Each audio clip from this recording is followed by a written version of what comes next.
What's up, everybody? Welcome to the Carlotta Chat Room Show. It is early. I decided to do a show. Listen, oh my goodness, so much has been going on. Okay, a lot of you guys. I had a couple people ask me about the last show. I felt like I went through it very fast. Some of the stuff I was saying, so I'm gonna try to go back over some of the conversations from last show to have a little bit more clarity with you guys and everything. So, welcome to the show. I hope you guys are having a fabulous week. Can you believe it's almost over? July is like we're at the kind of coming up to the end of July. This is fast. I feel like, it's so fast. I'm getting ready for hopefully, I'm hoping y'all, okay. My last semester of school. Okay, I'm thinking and my last semester of not of my master's program. I'm hoping. I don't know. I'm making sure. I mean, it looks like it is, but one of the things with I love the school I'm going to, but sometimes like they may not offer a class, and so they have to substitute a class, or I may have to make a decision. But I'm thinking that this is the last semester. I am excited about it. I've already started picking out like what kind of decoration cap I want. God bless. Yeah, so yeah, that's where I'm at. I've been trying to work on my paper. I think I'm getting there this week, like where I've keep going, stopping, starting, stopping. But I know me, when I get to this point right before it will take off. So I'm feeling good, that I will have this paper done before my semester even starts. So y'all pray for me, okay? Pray that I'm like less distracted, okay? All right, you guys. I mean, so much to talk about today. Okay, so last time we talked about the Malcolm Jamar Warner situation. There was a couple of things that I wanted to readdress. Was it Malcolm Jamar Warner? It was the we'll go over everything. I'll try to remember. Let me look here. I have to pull up my page here to remember some of the stuff that we need to go over, you guys, today. So, hey, sometimes your girl forget. Okay. Um,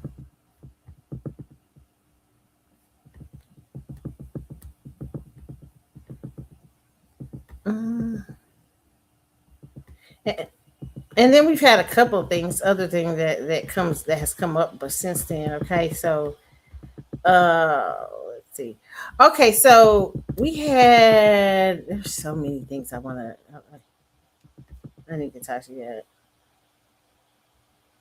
Okay, we talked about last time the Usher situation. Usher, if you're a wife or a girlfriend or you're in a committed relationship, even if it's not going well, I said, if you're going, first of all, this is my personal opinion, and I will reinstate about Usher, Chris Brown, the concert. I don't I don't think it's a bad thing to get caught up on stage if you're getting serenaded to, or playing a guy playing with you. Who cares? I mean, I wouldn't care if somebody called put somebody up on stage and they gave him a lap dance that I was with or stuff like that. That's just, I mean, like, if it's not crazy, I don't really, it doesn't, that doesn't, it's entertainment to me. But with Chris Brown and Usher, I've seen, especially Chris Brown. Chris Brown's show is a little bit more risque. The clips that I've seen, him pulling girls, taking a girl out to the bed, pulling the girl to him, getting on. Janet Jackson used to do this stuff, okay, but it wasn't as graphic as Chris's. But Janet was pretty out there, okay.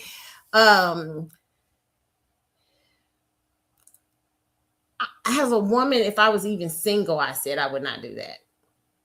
I mean, the first, when I went to go see Chris Brown, the first concert, and the first when he pulled up those girls on stage, it was in it. To me, it wasn't anything. Even though it was more like, it was more like a lap dance. It wasn't that risque. It was risque, but not really much. It was more funny and fun. This, ladies, is very risque, and I just think as a woman, who would want to go up there and get that done to them? That was one of my points I made yesterday. Who just being, but I'm understanding that's your fantasy, okay, and that's your strip club, and because men do not know about that. Women, I always laugh when men are having conversations about monogamy and saying it's not natural for women, and I always say to them, if it's not natural for, it's not natural for men. I say, if it's not natural for you, you know how even more unnatural it is for women. And men are always shocked by that because they think because we're emotional and we get more emotionally tied. Women are layered individuals. First of all, I believe monogamy is, when you really are serious about it, can be for everyone. Okay, but there are so many layers to women. Okay, even if you hear women in conversations, uh, most women fit into the role of what society wants them to fit in. But women, there are women, when women get together and he and cackle, ha ha ha, you will find out a lot about women. When you go to the strip club, and women now are going to the men strip club where the women are at and stuff like that. That's a power dynamic. But when you talk about, have you ever seen women at a Chippendale show, or at just not even a Chippendale show? Because they don't even, I don't know if they even happen anymore. Those were the 80s. They still have, I think, variations of that in Vegas a little bit. But just a strip show, because I have some friends who've been were male strippers, and I used to know male strippers years ago. I'm not a girl. All my friends will tell you, I have never, even though I knew guys who were male strippers, I have never liked the idea of male strippers. Why? There's a reason why, because I don't want to say, because I don't want to offend anybody, but I just never liked it. That's not my attraction. It's not sexy. It's never been that for me, but I have been where women have had these where they've gone to these strip things, or they had a man strip, and women are way wilder. Not all women, but women as a whole, to me, are way wilder in these situations than you would think, than men are. Okay.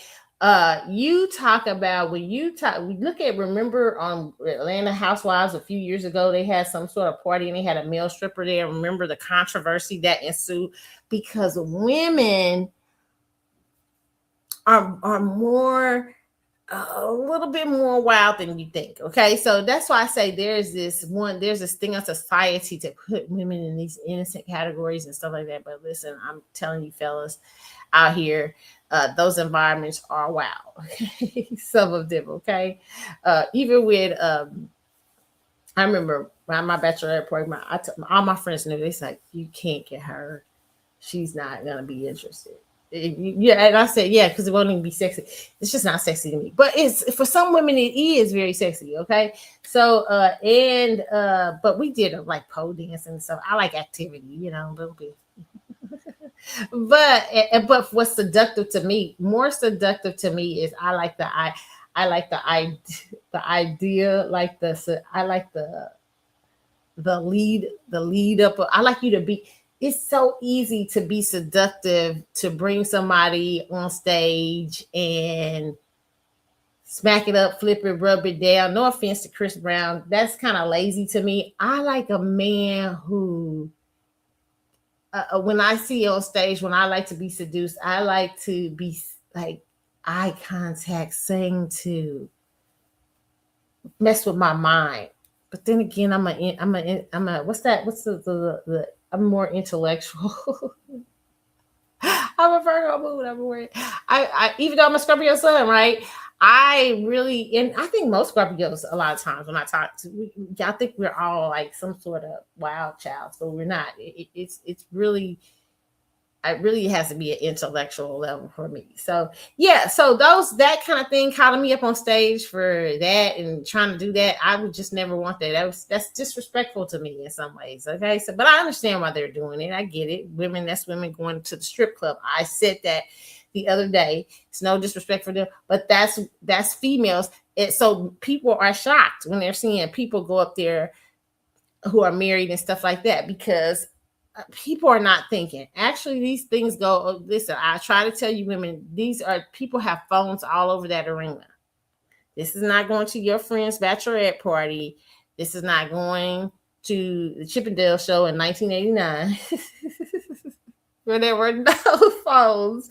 This is really people seeing you all over the place. Okay. And if you just got respect, any kind of respect for your significant other, most men know this is some sort of, but if you have any kind, you just would not get up there and do it, even if things are going bad.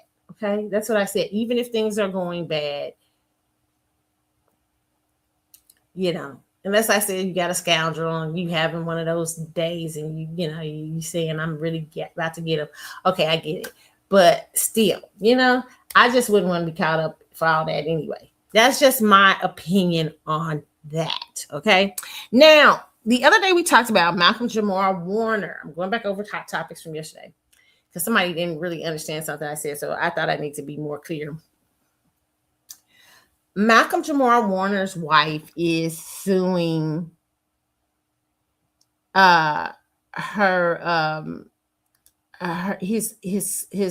his mother because of things left when Malcolm passed away.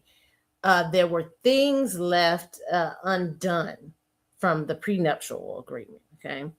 Allegedly, hopefully I'm saying this right. All right. So I saw this guy who really, explained certain things very well. I'm gonna let you guys hear a little bit of him. I don't want to, we're going to say fair use, but he really had a very interesting take on this whole thing. He sounds like he's a lawyer. So his name is Sleeve Dr. Bougie. Okay. And he said Malcolm Jamal Warner's wife has every right to sue his mother. It's not personal. It's necessary. Okay. So we're going to listen to a little bit of him so you guys can see what's going on. See this right here. Okay. Let's see.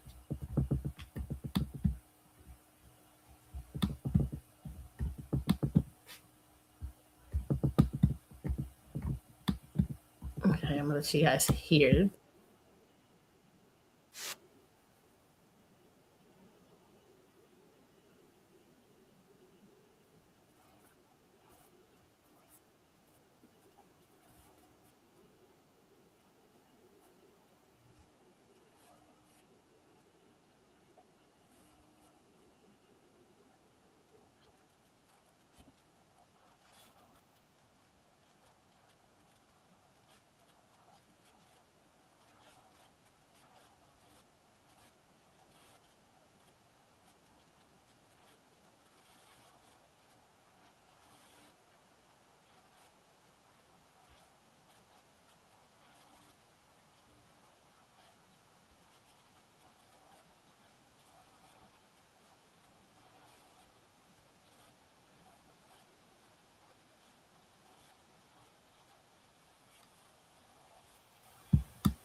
Okay. Okay, so you guys can hear more. That's sleeve SleeveDen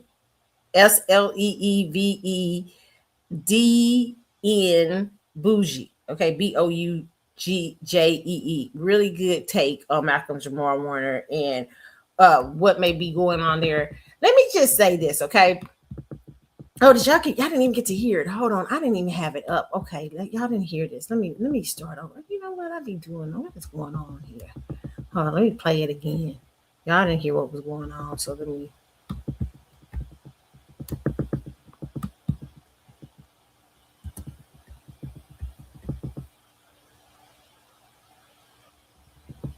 Jamal Warner's wife and his mother alone. You got to understand that when someone creates a trust, this man created a trust in the 90s when he was in his 20s, before he even thought about being married. And of course, naturally, because he was not married, he named his mother as a successor trustee. So while you're living, if you created a trustee, you are called the grantor of that trustee. And while you are living, it is revocable. That means you can make all the changes you want to through your lawyers, through the courts. And once you die, that trust then becomes irrevocable. So the trustee, the successful trustee, cannot make any changes. They have to follow that trust line by line. They can't just give money out to whoever they want to if it is not spelled out in that trust. So the wife has to go through the courts to amend the trust, because the trust cannot be amended unless through court order after the grantor has passed away. Okay, and shout out to him again, Sleeve DN Bougie. So please go check him out on Instagram. Listen, I want to say this, okay? I said this yesterday. I said that this is an interesting case, and what's going to be interesting about it is what are life, because these were obligations to me that should have been fulfilled if they were prenuptial agreement obligations. I wonder if there was a certain time frame during this man's life that these things should have been fulfilled. Like this, that you knew he needed to have $1 million life insurance policy that was part of the prenuptial agreement while he was alive. That was not done. Okay, allegedly. You knew you needed to be cared for and have certain things he's supposed to do. One of them was he was supposed to give her a $16,000 gift I think it was every anniversary. I'm not sure on that. Our birthday was anniversary, I think. All those things. Okay, that is while he is alive. After death, that's why death, I really say this to all women out there.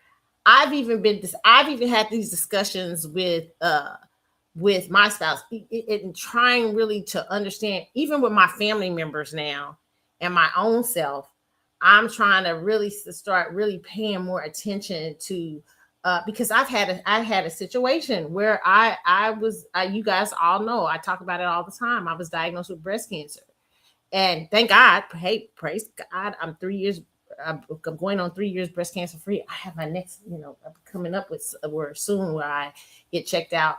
But listen, that's a very real thing. You really have to be Black people. We don't like to look at those things, and we leave messes behind. I'm dealing right now with family members where I am dealing with like messes. I had a whole family member last year. I'm gonna tell y'all this, okay? And then I'm a family member who I won't, they might be listening and get mad, but Chad, I gotta say what it is.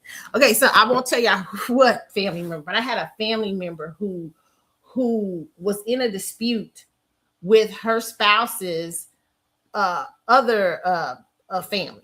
Okay, when the spouse died, he was probably a little, he was sickly, but it was a little shock of that happening so soon. There was not too much of anything in place. Okay. And the wife would get certain things and got certain benefits. It created, you talk about people arguing, fighting, not liking it, not doing it. And because of my proximity to this particular family member, one of the other people's family had reached out to me. And so I said, hey, I can do what I can do, but, I don't know. You know what I'm saying? So listen, let me tell you something. It took a long time to get this person buried. And when I'm buried, cremated. It was it was a mess. And it left a lot of harsh feelings. Both groups, one group thinking the spouse is a bitch. The other group thinking they were done wrong. I'm telling you, and really when I remember having this conversation, I said, here is the real truth. And this is going to be a hard one to swallow.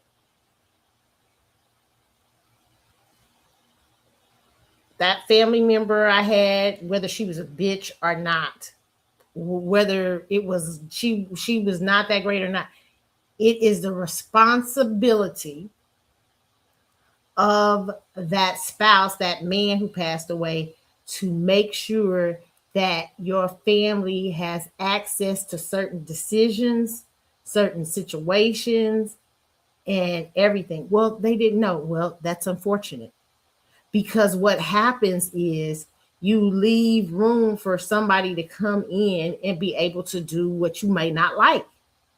So, you guys, if you people right now out there who are dealing with situations like this, maybe you're dealing with a woman who's a stepmother, and you don't trust her, and all this stuff, you better make sure that you have a conversation with your father or your family member about what what level of participation would they like for you to be if something were to happen to them.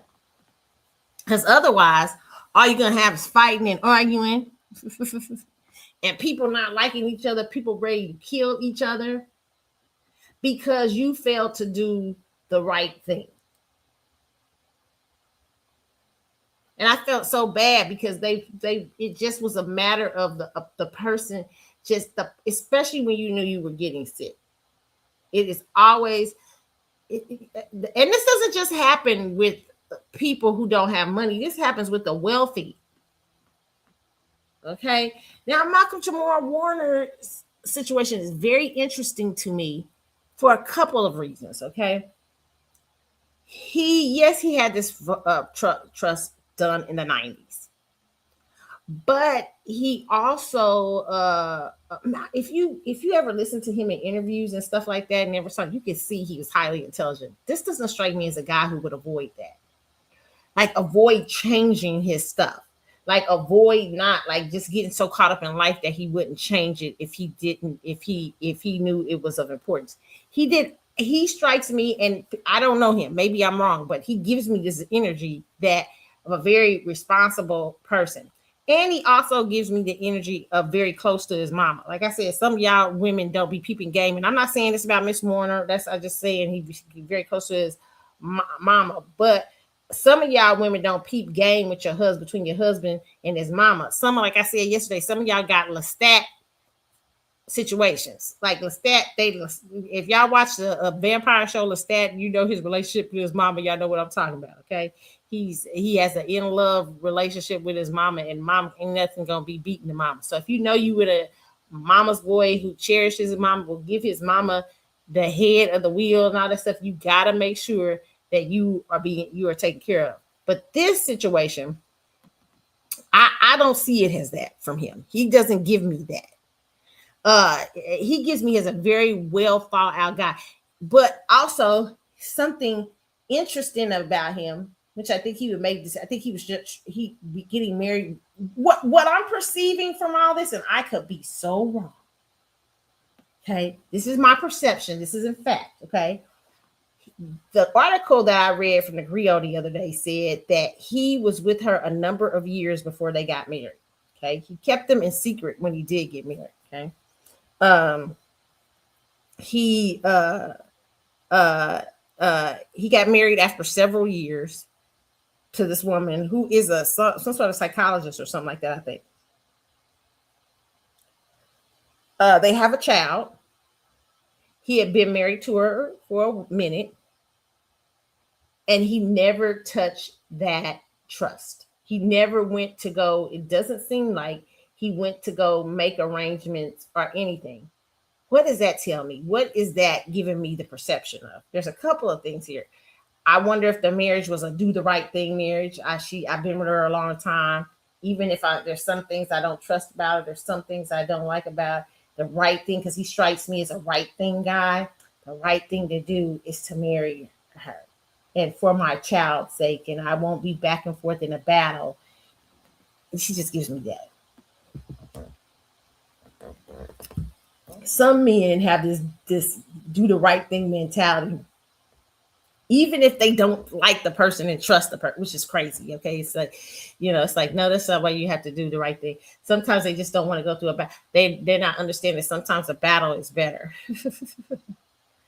But he gives me that. I'm not saying this is what was. I'm just saying this is the energy I'm getting. I don't know if this is true. I'm just saying it feels like he had a number of things he could have changed that. He had been married a while. He could have went to change that, but he did not. And also, it tells me as a woman, which could be any of us as women, okay? I want to make this clear. I'm not knocking her really, but I am kind of, because I want us as women to start understanding how death obligations are not the same as life obligations. And when you marry and you have a child, it is your responsibility to negotiate with your spouse or your significant other on behalf of that on that estate, and your party and your stake in it while they are alive and sitting there in front of you. Business is business. You can't get romanticized in business. That's why I say I want women to really start having a more logical being towards sometimes love, because sometimes we get caught up in the what I said, the eros part of love, and we forget that love is an action, and it's a guapa, it's deeper things. And loving yourself, your spouse, and everybody in between is making sure that things are done correctly. These are lessons that I feel like I'm learning. It is really, even at an older age, and a lot of you women get married and you're in some sort of romantic doo-doo and not looking that, hey, this is a possibility that things can change with this person. And so I have to talk business. What if things change with me? What if things change with them? How does that affect how we're living, our lifestyle, everything? Even if you don't have money, I said I was going to talk to women about money. Women, when men don't have money or don't have as much money and stuff, you still need to be careful. If you have a house, if he has illegitimate children, if it's a possibility he can have a bunch of illegitimate children out there. I knew a couple one time. I really did. I knew a couple. And there was an illegitimate child out there. The wife, when the person got sick, the wife did not continue like the insurance policy for that person. She made sure and she had shored up the will enough that no illegitimate children could take stake.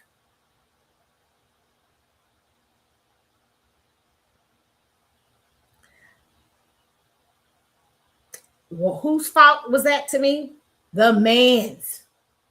Because he did not ensure that situation, you knew you got kids out there, you need to ensure that they are well taken care of.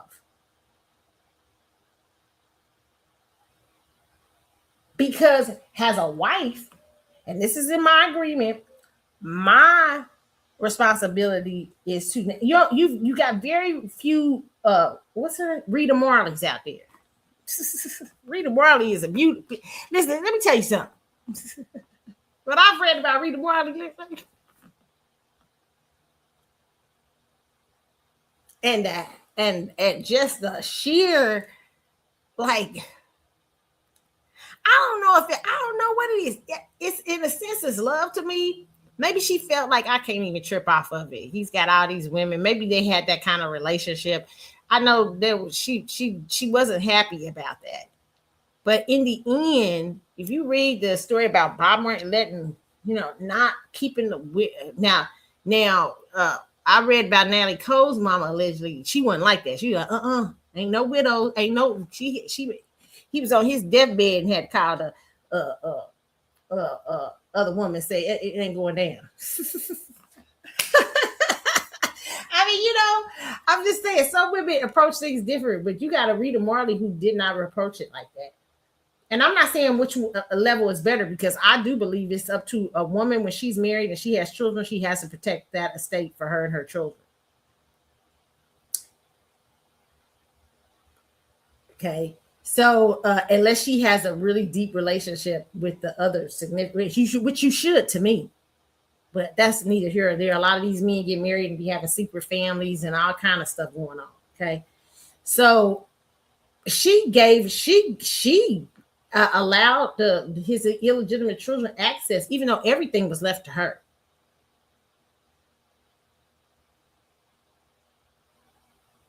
That's the beauty of that. But all the time you don't get those things. So you have to make sure that you are negotiating with him early on. Ladies, when you even have babies by these men illegitimately, I have known many girls in the hood who had babies with a gangster, a thug, or babies with somebody who couldn't live past 10. You know what I'm saying? 12, if you're not 10, Lord, but 20 years old. And they have been stuck for years, been stuck with raising that child on their own, no money, anything. So, girls, let me tell you this. If you in that, it's not the same urban dynamics that I grew up anymore, because those urban areas are being gutted out and stuff through gentrification. But the mentality out here that sometimes we're born out of those neighborhoods is still out here. Okay. And there's pockets of those around. And I'm going to talk about that in a few minutes here in a minute. But here's what I'll say to this. Anytime you have a child with another or a person,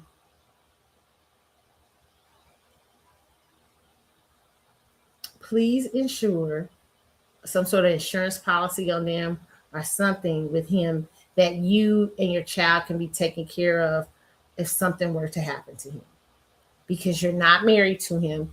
You need that income. A lot of you girls don't think about that, because you're like, even if the guy can't participate financially, he's not for sure. He's saying, hey, right now I'm struggling with my finance. I say, well, here's something you can do. You can make sure that me and the child, upon this and that, a certain amount, he can direct it too. A certain amount goes into trust, but a certain amount comes out for your child to be taken care of. Like if the lights need to be paid, gas need to be paid, or certain things, or there needs to be a contribution towards that, or whatever. There are ways you can set that up even when you don't got no money.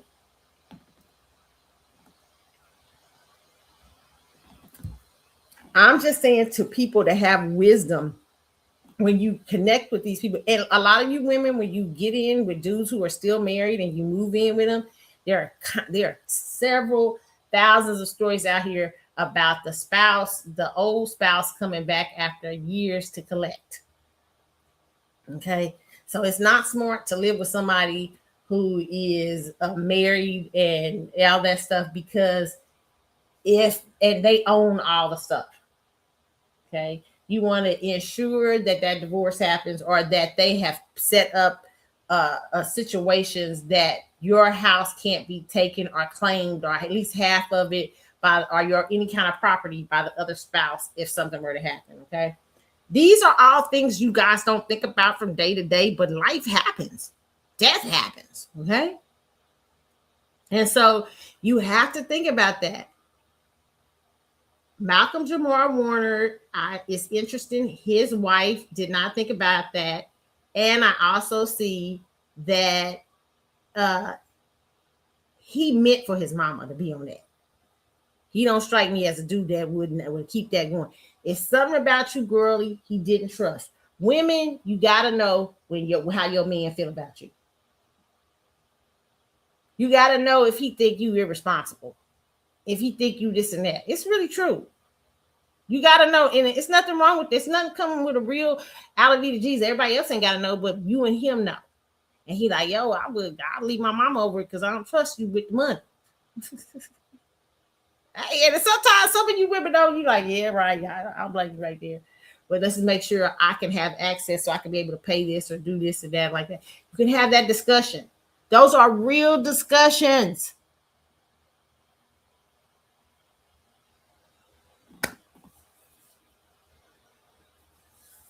And they are a part, as unromantic as they are a part of marriage. And committed, a committed couple who, even if you talking about, I don't want the court to be involved. That's what I'm talking about. The courts are always going to be. Let me tell you something. Cam Newton is classic for this. I don't want to get married. He does not understand. You still setting yourself up and having a bunch of those babies out there and not married to them. And you better understand the laws of the state, even though he has access and stuff like that to lawyers and everything. You better understand what she can claim and what she can't. There are certain states that give common law a lot of leverage, just like marriage.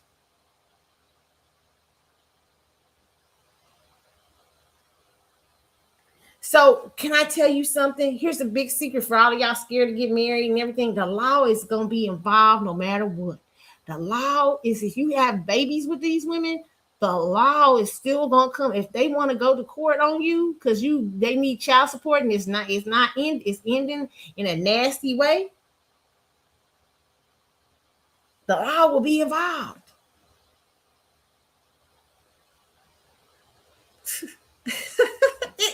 So I just want you to understand that, okay? A lot of this is not wanting to be, a lot of y'all just like romance. I mean, you just in love with love. I used to be like this when I was in my 20s. You just be in love with love, right? But you don't understand. Here is the thing I want you to understand about committed relationships. I won't even say marriage, but marriage is at the top of it. Committed relationships, when you decide, I like this person. It isn't just about the feel. Ooh, I feel the feels. Okay, listen. And remember, I always say on the show, I always give people, because there are a lot of people out here, I always tell people it's a possibility the marriage doesn't work also. Okay? And that's fair. That's okay. Okay. But understand that when you go into this, you're thinking at the time that you have picked a person who can go through not just you sleeping in the day, they got real good, you know what I'm saying? Yeah, that's why I'm married. It really is way more than that. And a lot of it is unromantic.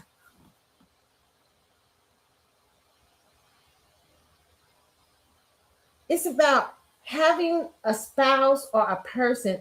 I be telling my little young family members this because they miss the little things with people. I had a certain family member who was liking this guy, and this guy wanted to come and hang out with her for the like after they graduate. I said, "Why you want to do that?" It's little things. I said I have learned in my half a century plus here that you better look at it's the small foxes that spoil the vine. It's the little things you better pay attention to as a woman, if you especially getting married, because it's the little things that'll come back to bite you. You have to ask questions. Well, why are you going to come? Should you be looking for a job this summer and say you just got graduated from school? Is there things of more importance to you? Because that's telling you leadership quality. That's telling you ability. Because these are things that you won't need in a marriage. These are things that are going to come up. And I'm not saying either some of you are not going to be nobody's going to be perfect entering a marriage. There are things you're going to develop and learn and develop as you get it. And listen, as much as I know we get in front of the people, I'm a realist. I know you get in front of the people and say till death do us part, but sometimes it ain't till death. Sometimes you realize like, I don't know if I can survive this part. I didn't look at that. So understand this. There is always a way to get the situation straight if it doesn't work. Okay. Even if you love the person, as a matter of fact, if you love the person, that's the best thing to do. Okay. And marriage is a structure you don't just jump out of, people. You know, it is you understand it, you move it accordingly. Okay. But for you coming into it, I saw the other day, let me tell you something. And I want to say this. I'm gonna bring this. Let me say this. I'll say this. But first, let me say this. Understand that when you're picking a spouse, it's not just about the romantic feels. The romantic feels are the introduction to that person. It's telling you there may be something more when you have chemistry with somebody, but chemistry ain't everything. I've met people who didn't have chemistry and were great partners. You're like, how the hell y'all get together? But the partnership, the friendship is so strong that their marriage is solid.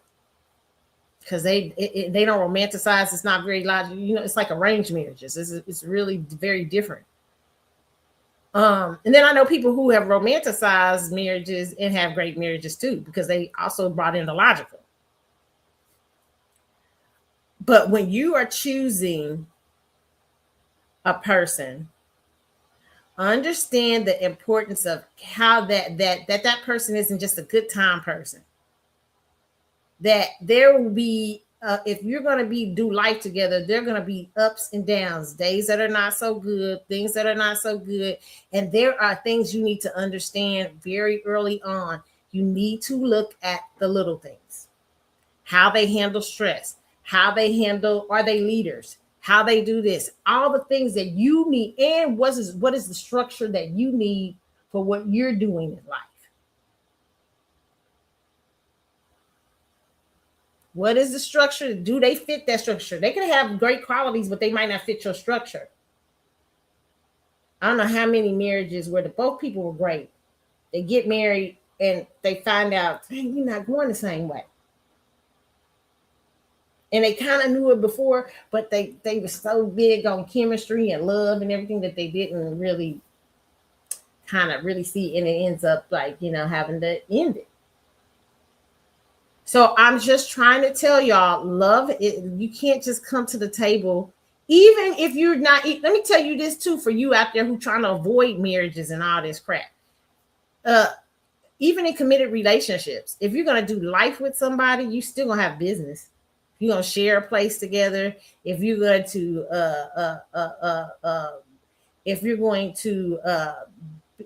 having a life partner means a lot of things. Can they go through with you through the hard times? Like when you lose a parent, when you lose this, or when you do this and that it is much more than just romantic.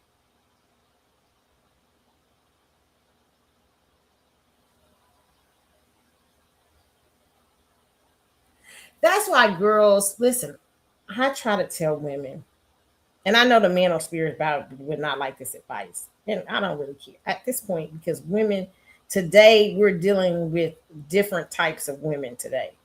And there always have been different types of women. I talk about the Deborahs of the world and the Esthers of the world.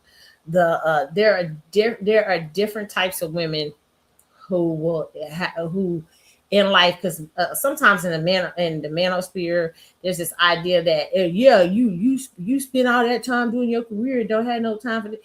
But some women aren't meant. Everybody isn't meant for marriage. Everybody isn't meant for for entering the marriage in a way that's traditional in terms of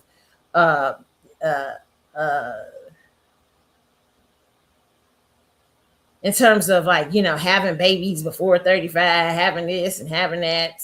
And a lot of those men get online and they be saying, see, and now they regret it. Yeah, because a lot of women are called to something else. And the sacrifice is that I'm not that. There's sacrifices in life that you as a woman, if you're a woman out here who let's say who you built an empire. Your legacy is an empire. Look at Oprah Winfrey. Oprah is a perfect person for this, okay? Oprah Winfrey, and men would be like, well, she spent too much time.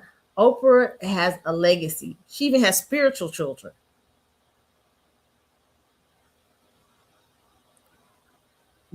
Is it probably Oprah looks back on and looks at family and different people and say, you know what, maybe I should have had that. The manospheres will, because they're not wise, some of them, not all of them, but because there's some guys who are wise, but there's a lot of them that's not wise. They say crazy stuff. Well, see, that's because she should have been focused on her instead of this and that, but that wasn't her call. And that will happen sometimes in life, because you'll see what the world is doing, but you'll be called outside of tradition. You'll be called, and you got to know who you are.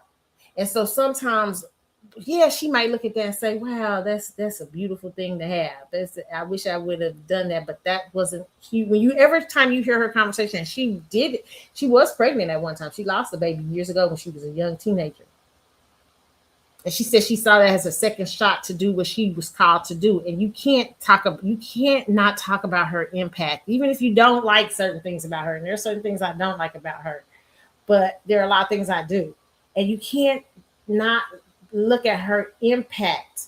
To me, more than the average celebrity. To me, Oprah has been more of a, she's an Aquarius. She gives me philanthropic, a really sincere philanthropy, sincere, not playing games, the sincere.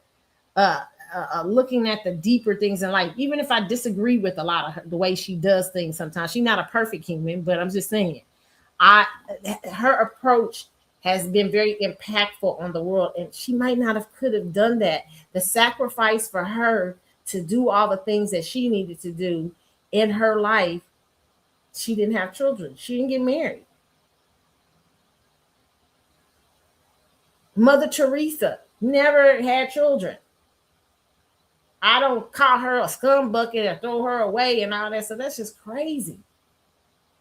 And it doesn't mean that she didn't have look at kids sometimes and say, "Dang," and then y'all, a lot of you people be trying to use that against people. That don't mean they need to have kids. That was they call in life. We are human. Humans are called to different things, okay?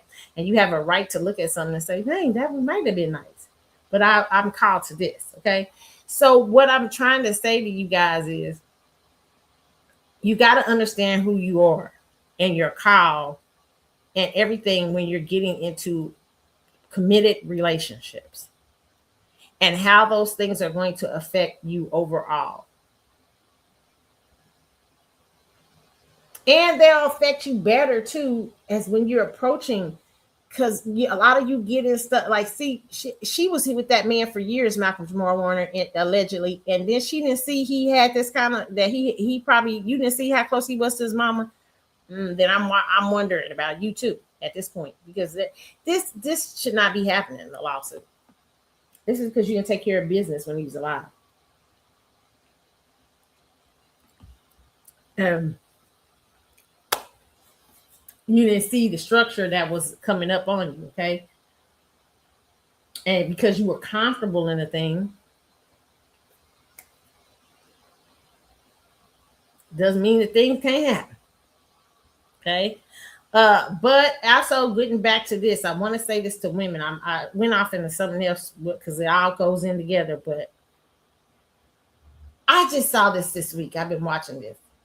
I want to say this specifically to women who are in the religious realm of things, okay, spiritual realm of things, okay. I want to say to you girls to be careful at looking at other people, looking at what the traditional structures are. And sometimes I get upset with the church, and I don't get upset with the church. And the church is a great function. There's a reason for the church. The Bible says that the church is, I mean, in the church, I look of as a family. Okay. So even though the church has flaws, I don't knock like, oh, that don't mean I don't like it. I don't know. No, it means that certain things have to be addressed. And what I would say that I don't like a lot of times is teaching, is just putting a full blanket on women about marriage and this and that. You know, there's a part in Bible Paul says it's good not to be. I mean, it's okay. I mean, it's gonna be harder, but it's, you know, you can get more things done for God or whatever. But it's also, I want women, a lot of times in these religious structures, a lot of women will try to fit into what they perceive, because a lot of you girls, y'all go to church every Sunday, but y'all don't read that Bible. Y'all know nothing about it. Y'all just listen to y'all preacher. And so you don't know the stories. You don't know that there are different types of women in the Bible. There are Deborahs. There are Phyllis's. There are women who were in leadership and all kinds of things. There are Esthers. There are all type of women who take non-traditional roles within the Bible. Okay. And so a lot of you girls don't realize when you're searching, trying to be so. There's this one girl I saw, and I knew, and I'm like, the moment I see this girl, I was like, she's a star.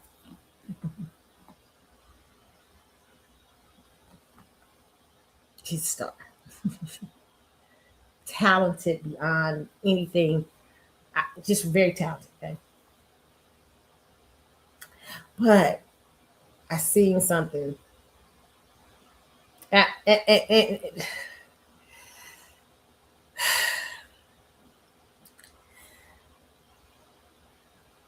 and I don't want to knock it. You know what I'm saying? But here's what I say to young ladies, okay? Even the nicest guys and the nicest people that come in and it's all about your church, they'll encourage you to get married and everything like this. But I looked at this lady. I said, I don't know, in 10 to 15 years, because she's they're already, I think. I don't want to say too much. Okay, I'm gonna say this. They've had a child, and all these things, and you can see the difference happening. You can see the putting back of the dream. I'm like, were you meant for that? Because you could see it showing up on her, even though the person's a good person to her and everything like that. Everything seems to be going well, but I look at her and I be like, were you supposed to go that way? Because I can see in your face that even though this is all nice and everything, you went the way that you thought you were supposed to. That you worked with tradition. You went and you thought, because you become you're religious. And so what happens is a lot of people begin spiritual and they be like, okay, well, the next Irish thing is I've been dating this guy to get married because I don't want to be out here sinning and all this stuff and everything like that. And a lot of you girls sabotage your futures because you don't understand who you are. You should not be getting married. Listen, I try to tell women this all the time. Learn the lessons, okay? You should not get married and not know who yourself is to a certain point. You're gonna evolve over the years, but know yourself at that point in life. You're gonna have to do it to get married, and you're gonna have to do it to keep alive what you're supposed to do. I already see her restructuring. And I'm looking like, because religions drove her to thinking, I probably got to get married right now. This is just my personal opinion. I got to get this right. And I wish them the best. But what I want to say to young ladies out here who are going to church every day and everything like that, all that stuff, yes, be godly, do all the things, but also understand when you're called, what you're called to do. And don't let anything get in the way of that, including what you perceive as tradition. That's why I say I wish the church every day would show the Testaments and Handmaid's Tale, because what you will find in those movies, those shows, is tradition. You see women who are forced into a tradition that's not really there, and they're creating a mess of a society, right? Because even true spirituality, true relationship with God and stuff like that, God is structured, but it's not without love. It's not without understanding where people's paths are. God is a God of order, but he's also a God that specializes in differences and uniqueness. There are tons of unique stories in the Bible, and God often loved a woman who was on the outs with society. Jesus often loved women who were on the outs with society. They were women. The woman who prepared him for his burial with the alabaster jar, she was the reason people were looking at him funny, because she was on the outs with society. She didn't have a good reputation. But he was like, hold up, you think you're crazy? She's married. But because she had been through so much and she didn't care what they thought, she was the woman to come in and do what she needed to do, because she didn't care what you was thinking about her. She had already been it. She had already done it. She had already seen it. And she was so grateful to him for giving her a new perspective, that she uses her hair to wipe his feet and prepare. And people didn't get that. They were thinking she was being her own self. But Jesus loved, you see that Jesus he loved women who were like, even when you look at Mary and her sister, Mary and Martha. And one of them, I forget, one of them was busy trying to do the stuff for the kitchen, trying to do the things that women traditionally do. He said, you know what? You're too busy. It's not good. Come on out here and listen. Quit trying to prepare. Right now, you need to listen. What I love that about those scriptures is because Jesus recognized that women had leadership. Women had great leadership qualities. Women could do. There were so many things about women, and he often liked those women who were bold and brave and weren't in leadership. Even in later on in the New Testament, you find it's a very short script. That's why I always laugh at me and time like women don't need to be in leadership and stuff like that. Not true. There's tons of women leaders throughout the Bible. But you think of Phyllis, who gets mentioned before her husband. So listen, those were because she had probably a ministry. So what I say to you guys is understand, women, that your lives are full. And it's not just about getting married. And some of you will get married. Some of you will have the traditional family. Some of you won't. And you will pay the price because whatever you God's caused you here to do is deeper than what being pulled towards tradition and delaying.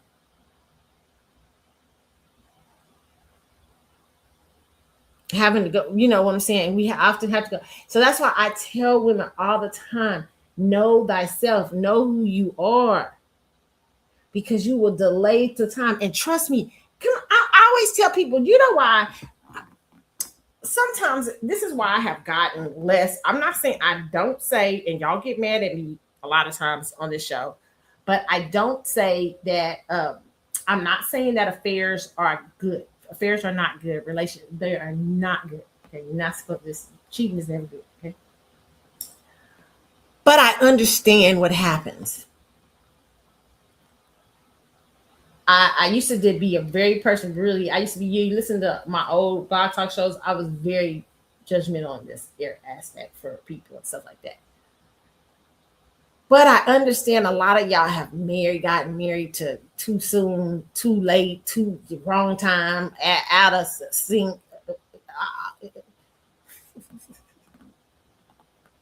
And what happens to a lot of people sometimes within these structures and everything, they built these structures, these marital structures and all these things. And they think that who they are still won't come for them. And it shows up in the form of a person, or it shows up in the form of this and that, reminding you a lot of times you guys are building those things on your own. Now, God bless a mess, okay? He'll help you through if you really want it. But I will say this.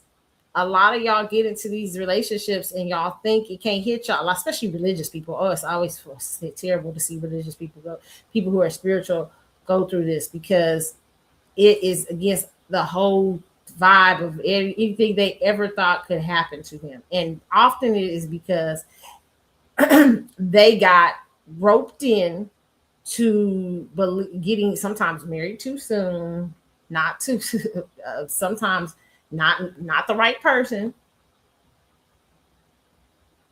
and you leave yourself open when all these things happen. When you are not careful, and you could be open anyway to it if it's even a really good relationship and you've done all the homework, but let alone when you haven't done the homework. You listen, I always tell people you can never really prepare for a structure like marriage, but you can prepare, and you should prepare, because and you should be cognizant of that other stuff, because when you go into it, you leave yourself in a more open space for things to happen to you.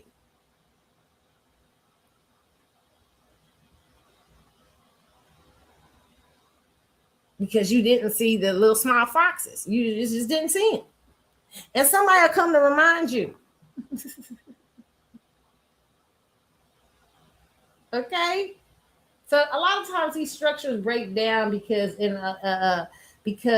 we didn't see the small situations, the certain things. Okay, so even I was talking about Malcolm Jamal Warner and the situation there. That even was a sign. That whole thing that he put you in, he didn't put you as a successor, as the trustee, the executor of the, says a lot. And it also says, you know, that you, I wonder what you were there for. Like, where you did, was he trying to make it work? It make, you know, listen, people tell, even I told one of my relatives this. I say, how you treat the people. I have a one relative who used to treat her her her kid, her son, one of her sons, better than her other daughters. And she be, and the daughters was doing all the work. And I said, wow, interesting. I say, why you keep bailing out the bad person? I said, that shows your, that you are using them up. You are a vampire. They didn't like me saying this to him. I said, you're a vampire. You're using up the energy of your daughters to to help you, while you take your energy and invest in your failed son who mistreats you and is not nice to you. And I told the daughter, he don't leave a mess.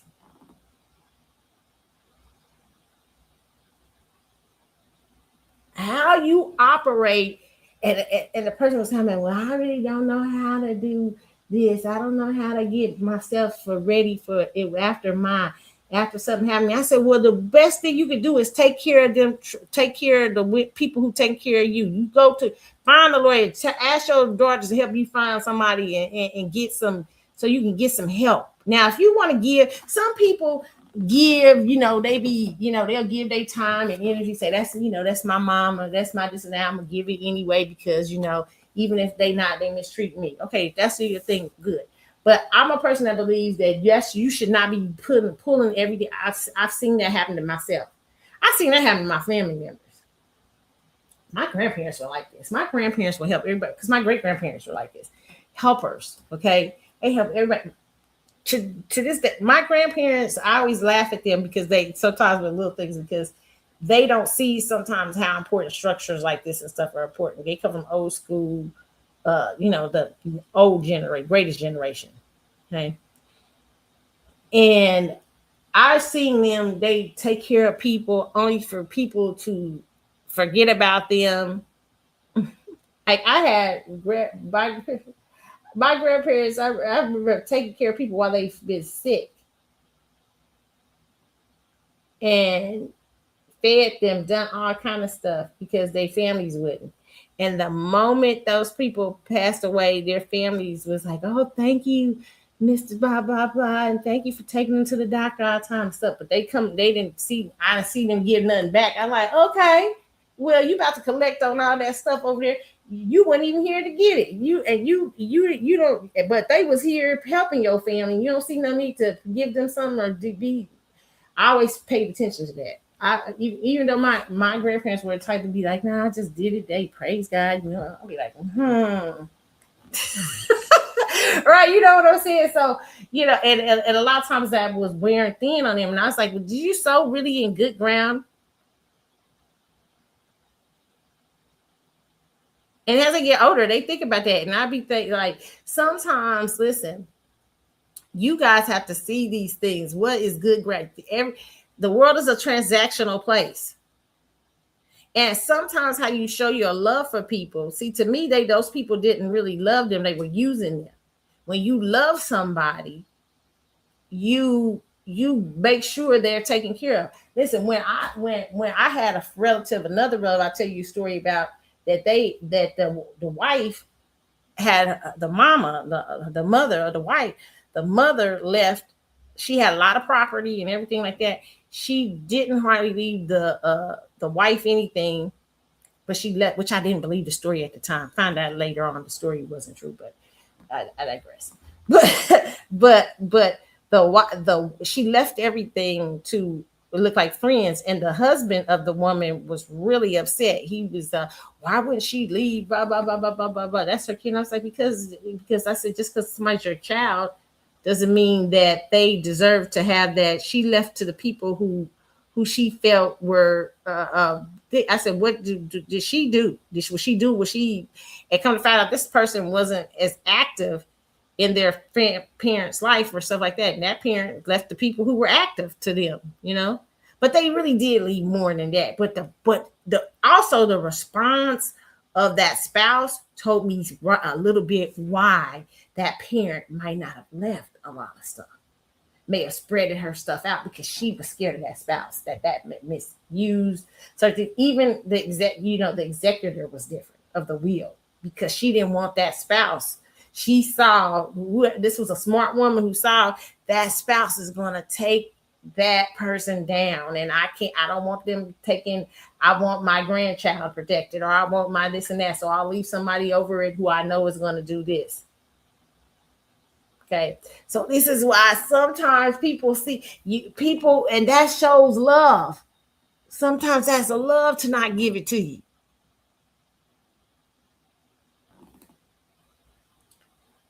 But I also tell people, watch people who will use you up and then they won't make preparation for you. Like in the end, you're left with a mess.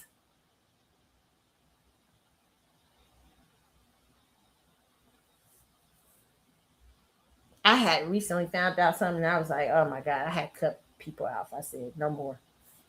I had cut family members off and I've been doing this over the last 10 years of my life, really restructuring, trying to restructure my life, restructure what's best for me, how to become a better person. You know what I'm saying? And even understanding when I'm just not good for people. You know what I'm saying? I'm not good for your life. Right? And so I had to do this with relatives, certain relatives. I was like, you know what? You don't really care about me. You just want to use me up. In the end, you're not good. This is transactional here. And I know that if you care for me, you're going to be doing you're going to do the right things. You're going to do things that not only help you flourish, but help me flourish and be glad that I helped you flourish. Okay. So sometimes with you girls, a lot of you women, I'm just really saying this, marriage and committed relationships, when we getting back to that, it is always layered and deeper.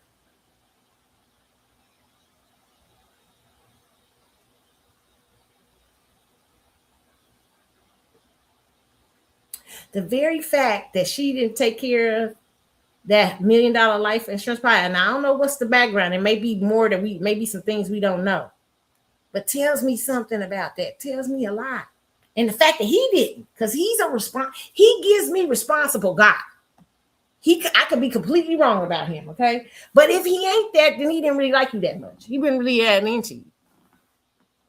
Or he only liked you to a certain extent. He understood that you ain't that girl. You ain't gonna take care of this kid. I gotta give it to my mama because my mama gonna do the right thing. Okay.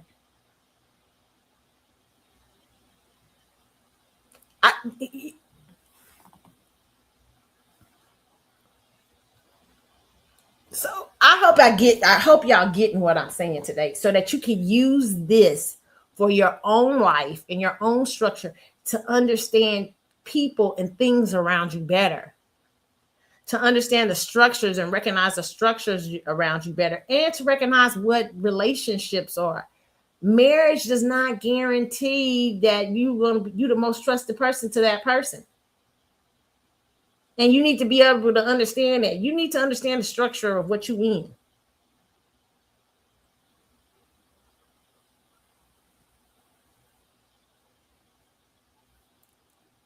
And act accordingly. God, quit leaving messes.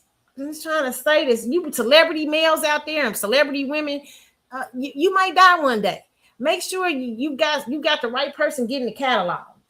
Don't nobody want to fight with your mama and daddy and aunties and grandmas and sisters and managers and everybody when you die. That's a lack of preparation, a lack of care for the people around you when you do not do that. Saying that even to myself. For certain things I gotta get. I'm like, you know what? I need to do that.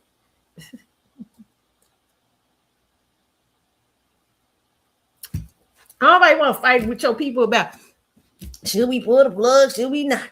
Should we do this?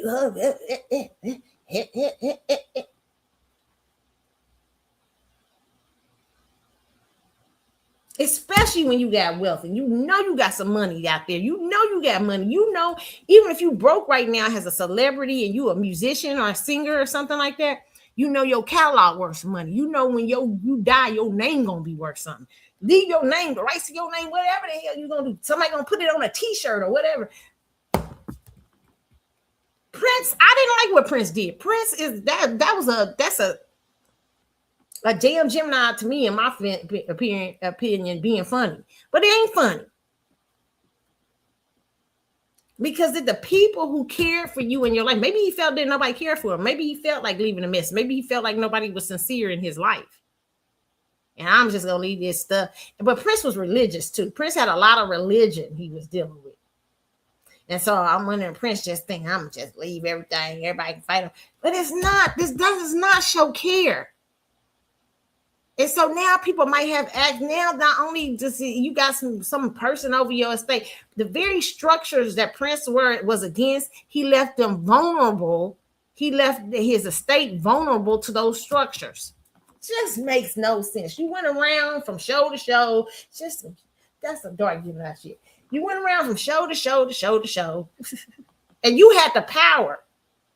Like you ain't dealing with, sometimes people are dealing with money, trying to get trouble, trying to get lawyers and stuff like that. And let me just say this to you people out there too. There is legal aid in different cities that will give you free financial advice, free financial this. You got to look them up in your town, and that you can get help for. It may take a little longer, but you can get help. Okay. If you can't afford it, like you can't afford the money and stuff like that right now. Okay, if you can't afford, I can't afford to, and it may take you a little longer, but there are things people help. There is help out there if you can't afford the legal help, because sometimes it's people can't afford stuff. People can't afford to go get somebody to sure up documents and stuff like that. Even though I know, and there's also all kind of documents online, but sometimes people want to make it sure it's tight, and so they want to go to lawyers, or they try their best to make sure it's tight as it can be. But when you got money and wealth and you have access to plenty of lawyers every day, it tripped me out that Prince did that. It tripped me out that he went all around telling people about how he was against record companies, the conglomerates are coming together, blah, blah, blah, blah, blah. And then you leave your estate vulnerable to the very people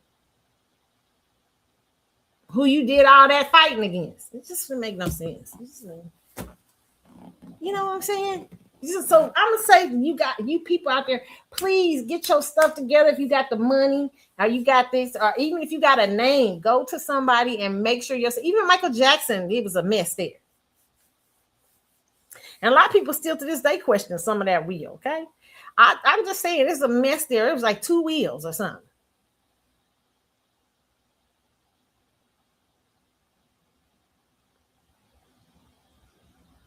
Make sure your stuff is tight, and especially when it's vultures that can come along and challenge your wheel or come up with some new wheel and stuff like that. And a lot of you wealthy celebrities, you got nothing but vultures around you who are invested in different parts of it. When you're dealing with a celebrity, let me just say this, okay? Jay-Z, if you married to Beyonce, know this, if you married to Beyonce or Jay-Z, they are a business structure into themselves. When one of them die, there's not just one person that's coming to collect. That is a corporation. The corporation of Beyonce is real. So when if some God forbid, but if someone's having a Beyonce out here, Jay-Z ain't gonna be the only person collected. That's a corporation. It's everybody that's invested in that corporation. In death, that corporation will get even huge, just even bigger. Look at the estate of Aaliyah. Aaliyah was bigger in death than she was in life. You know, I have a story about that. And I hate to tell this story because I don't want people to get offended. But I remember watching her one night. Sometimes before she passed away, she was on this show. I think it was MTV. And I was watching it. And her career was on this uptick. You could see it was happening. And I remember me and a friend of mine, and I think my grandmother, we were watching it. But it was a part that I saw, and I said, I didn't know what was going to happen. And I said, she won't be as big in life as she thinks it's getting ready to happen. It wasn't to diss her or anything, but I felt something wasn't, I could feel it. I didn't know what it was.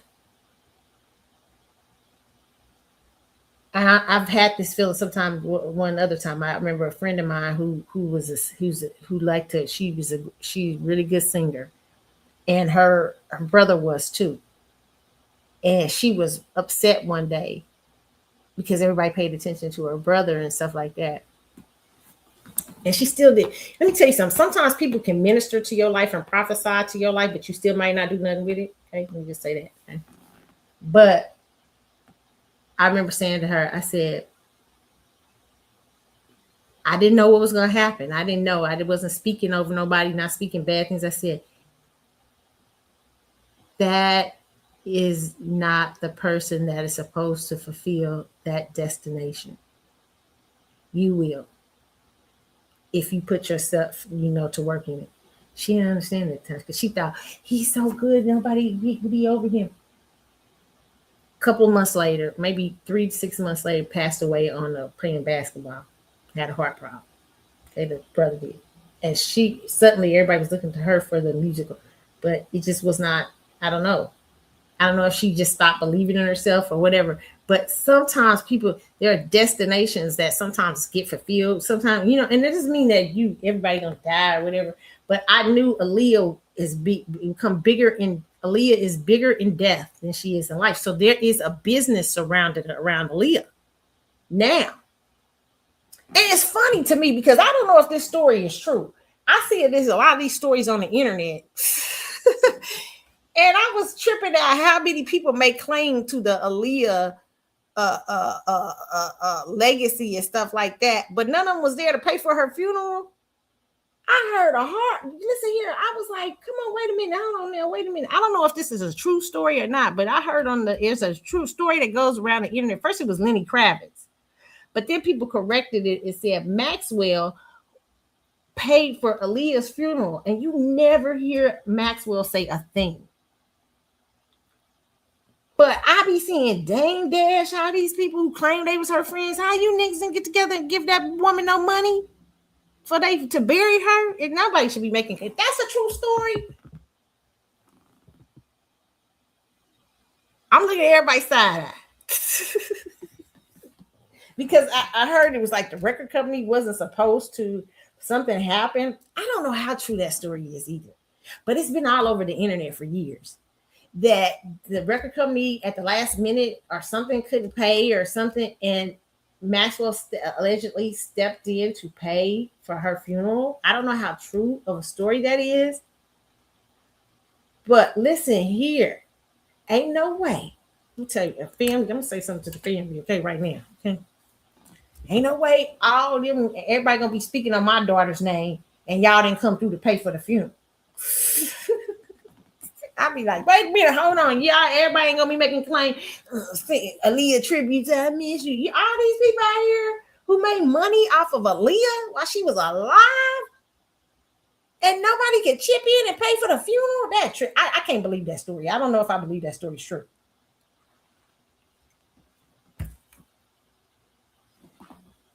I mean, Dane was her man.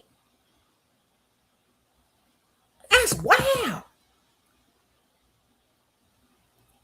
I don't know if I believe that story because of that. I don't know if I believe. But getting back to I just want to say that sidebar. But getting back, the death of somebody is big business if you're a celebrity. Okay, the moment that Beyonce and Jay-Z dies or something happens, God forbid. But these people will be out here. It will become bigger in death. And people will come to collect. People coming to collect on them and say, you think they didn't come to collect for Michael Jackson? You think they ain't still collecting for Michael Jackson? Oh, that's why I believe the mama wasn't in charge. I believe Michael Jackson. It's so much craziness behind Michael Jackson. I don't even want to comment on that. I don't really believe a lot of the things that went on. What I'll say is that they would never let that family control that estate. It was never going to happen. Because Michael Jackson, that catalog, Michael Jackson did a very wise thing in buying that music. He was doing that before buying people's music and stuff. He was doing that before a lot of people were doing it. It's just like I tell people about MC Hammer, how MC Hammer was the first mogul. He was the first guy doing all this stuff that you see Jay-Z and them doing. He just was doing it in a time that made it harder for him. But I mean, Hammer had the first ideas about being a sports. Look at Hammer being sports agent, all that stuff. So a lot of people don't realize how brilliant of a business mind Hammer was. It's just that Hammer had a softness for taking care of everybody. But when you look at when you just look at Michael Jackson, so much was going on there. That catalog, listen here, all of that. You should. Michael Jackson wasn't well enough. He put himself in a position. In my personal, this is just my personal opinion on Michael, and my MJ fans don't get mad at me. But over the years and all the research and reading and all the stuff that I've done on Michael Jackson, Michael Jackson just was not in a state to protect himself, to be having that much intellectual property that people, that vultures and devils wanted access to. His mind wasn't there to protect himself. And they really even, and they ate him up in the end. Even his daughter really, even Paris and them were real. She kind of smart. She could run a realizing the game. That's why she challenging that estate about a lot of stuff. Listen, because it's a game. Even I would even say I wonder if they a game. I mean, Michael Jackson was just it was so much going on in that. When you talk, boy, I bet if you could talk to the Jackson family, just sit in the room with the Jackson family, they could tell you some stuff, okay, about the music industry. Janet looked like she trying to shore protection for herself. Janet looked like she trying to be like, let me protect my shit. Okay. Janet done put a number of powerful entities around her. You can tell how she moving, including the dude. What's his name? What's his name? Farrakhan's son. That ain't no accident. Even though he looked nice, he's handsome, but that ain't no accident. Okay. I think Janet is really, she's a Taurus. I think Taurus is very smart, and she wants to secure her legacy and everything, and protect it. Certain protectives, you can see she not dealing with, even with dealing with that first man, that man, that Muslim guy she had. No, even they ensure a certain amount of, there's a certain amount of energy. Don't too many, they're things in of themselves. Farrakhan's son comes from a pedigree. And y'all like, why Maxwell didn't work out? Because Maxwell too secret. Maxwell got his own shit to worry about. But he can't hear. He probably couldn't handle that. That's a whole nother over there with Janet. Okay, that estate plan.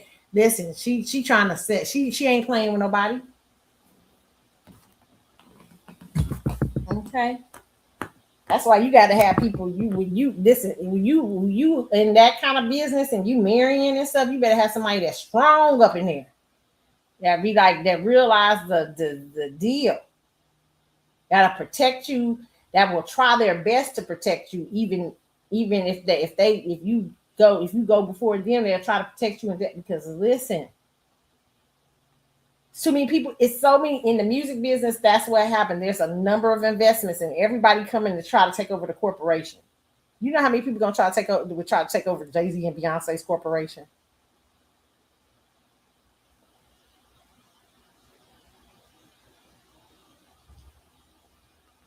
I mean, everybody. You got not the Destiny Child stake of Beyonce. You got the movie stake. Even though Child, you know what I'm saying. But you know what I'm saying. You got all kind of stakes.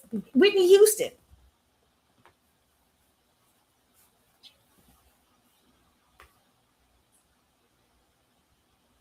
Bobby, your family couldn't do it. They wasn't gonna let it happen.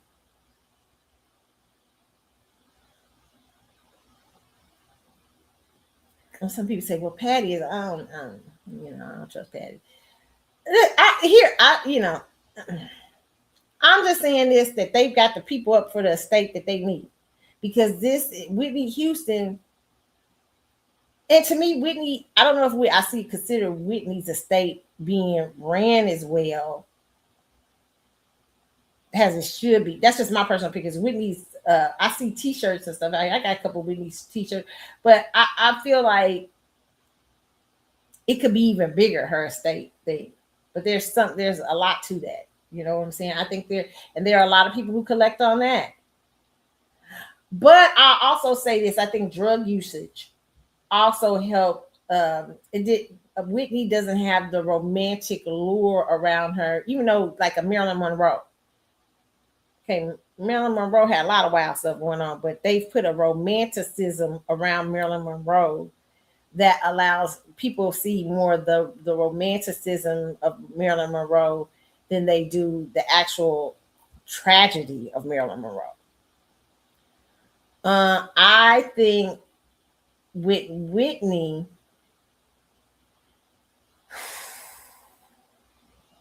you know, it's such tragedy that went on there, and it played out in public too much. You know what I'm saying? So, yeah, what I'm trying to say to y'all is that celebrity or fame or people who have big money with different things, businesses and corporations and stuff like that, there is an extra layer of why they need to have these wheels and trust and things in place, because they have more vultures that will be coming to collect. They have investors. It's not just the business of Lenny Kravitz. It's not just when I see Lenny fine, Lenny, oof, love Lenny, I love me some Lenny. My friend was like, "You going to see him up in China?" I didn't know he was coming to this casino that's not too far. I said, "No, yes, I think I'm going." Oh my God, I love you, Lenny. But listen, okay, so the business of Lenny Kravitz. I mean, I joke, but listen, what is that? What does that look like?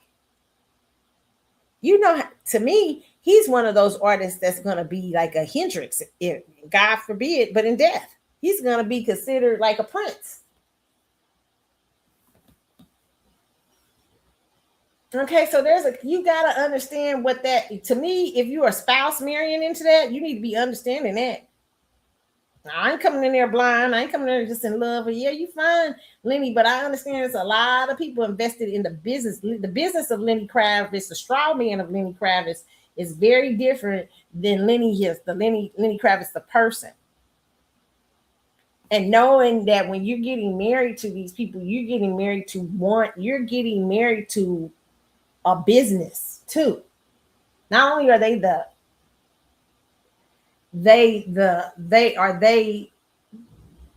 named the business, but their face and likeness and product is the business.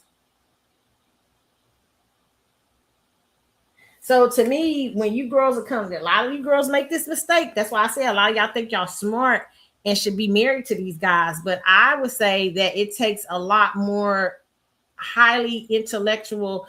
I think about, what does Kobe Bryant's wife have to deal with? I mean, just first of all, it was a hard way to lose somebody. You listen, not only you lose your husband, but you lose your child.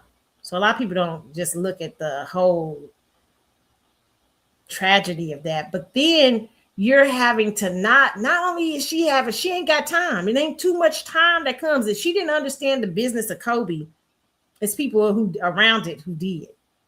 And she might be dealing with all kind of structures and vultures and stuff like that. I don't know what kind of business person she was or stuff like that. I'm not sure. But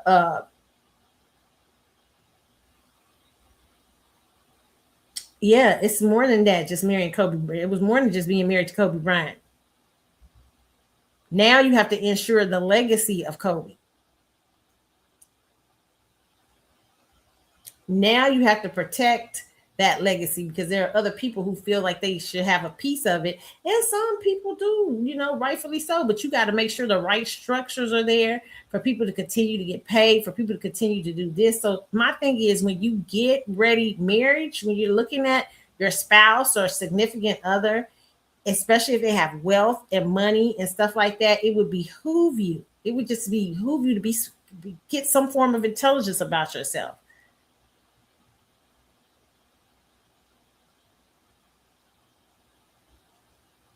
some women listen, and some of y'all just gonna be get in there and get taken care of, and you don't really care what happens. Just don't have to give me a few million out of it and stuff like that. Okay, I get that. I'm not that chick. Okay, it's hell. You in life, you. I mean, I just but look at a wife like her. Not only do you don't got too much time. You got a certain amount of time to grieve, but you also get immediately they come in with the business of Kobe. You can believe that. Immediately.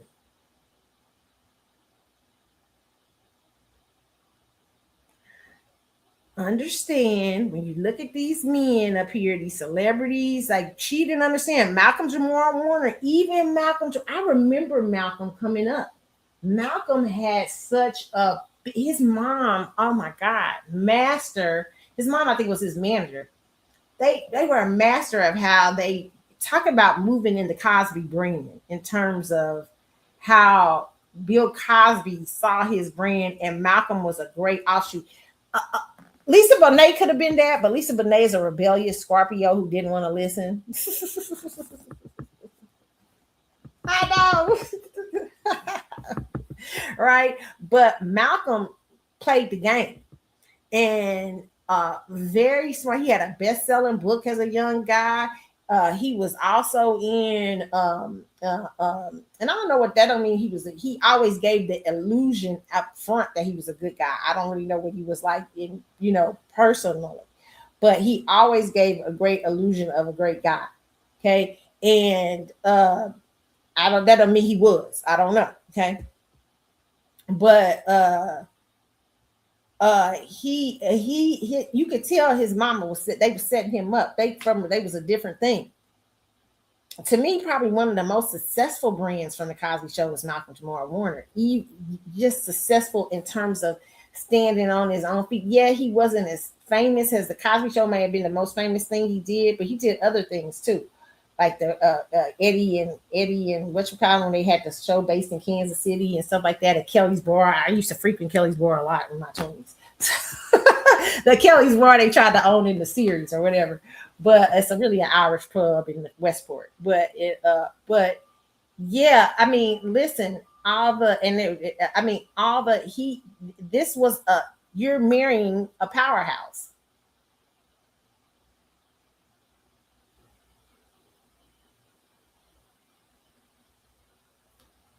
Why would you go in there? A lot of girls go in there and they're comfortable. And they like the guy, just take care of everything. I'm gonna take care of you.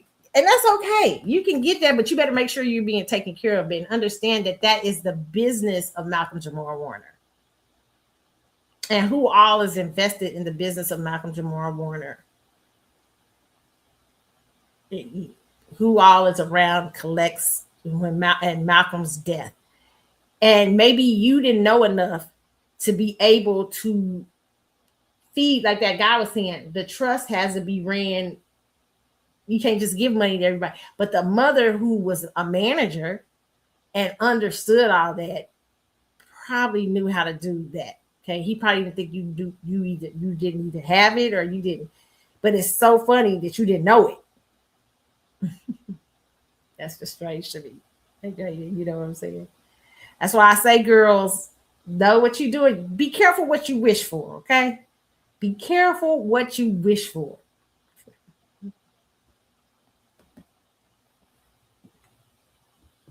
I mean, it's any of these celebrities, anybody who got a name out here, I don't care if they broke.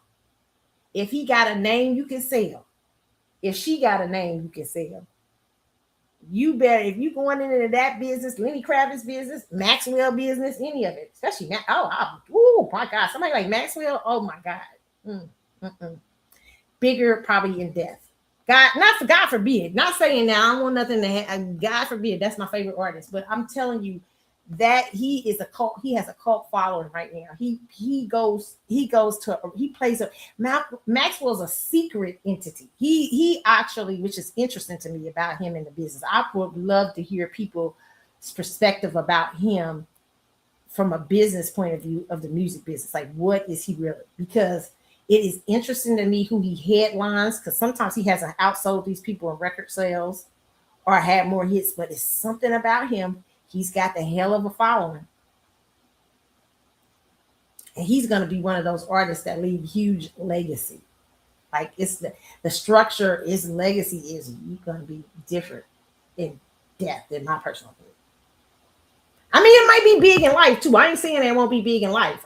It's big in life right now too. But it's like it moves like a secret, like Sade. I always say Sade moves that way. It's a very secret. It doesn't seem as big. It's not a Beyonce big. It's not a Drake big. It's not a Jay-Z big. Those are always called the Walmart brands, but they are very rare brands. Sade and Maxwell's. This is what they've been able to build up. Even if it was built up on accident, the build of those brands, very interesting. Okay. And so girls, and all you girls who fantasize about him, understand what I would never, you should never go into a structure and not understand what that structure is. Right? Especially when there's money. This is in life too, girls. If you're married to the executive of let's see, the CEO tonight of Target. What happens when he passes? What's the structures? How do people come out to play?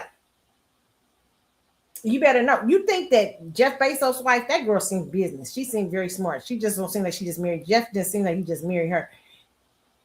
What's her name? Because she playing that game over there with Vogue and all that. I see what's going on over there. Y'all know what's going on over there with that Vogue thing. I don't got time to explain it, but she playing that long hand trying to get that Vogue and all that. Okay, listen, she got to understand some sort of business structure. If something was to happen to Jeff tonight, I'm sure, I would hope she's fully aware of, even if she's not the main person that's going to get everything, she's aware of who it is that's going to be in charge, the executors and everything. You should be. Because that is, you ain't just married to Jeff Bezos. You married to the business of Jeff Bezos. I love Succession. This is what I used to love about the show Succession. That they would give you would get to see, you got to see all the players. And it's really a mock show about the Rupert Murdoch family, the Murdoch family who owns Fox. But I love Succession because it gave you this idea of all these players and how everybody is shooting for that one man's show. This one man done built up an empire, and everybody is coming for the empire. And then I don't want to tell spoiler alert. If you've never seen Succession, close your ears right now. You don't want to know the year. Okay, give me about a few minutes. In the end, finally, the man, he starts off where he's dying, and everybody's at his deathbed trying to get, trying to jockey for position. Who's going to succeed this man's corporation? He's got a big media conglomerate like Fox. And if you've ever listened to seen the documentary of the Murdoch family, you'll understand. It's very familiar. But he ends up living in the show another several years. And then the final time something happens where he dies. And everybody is coming for a piece. This man's death sets off all kind of stuff. Certainly a funeral ain't just a funeral. You know what I'm saying? A funeral is a business exchange.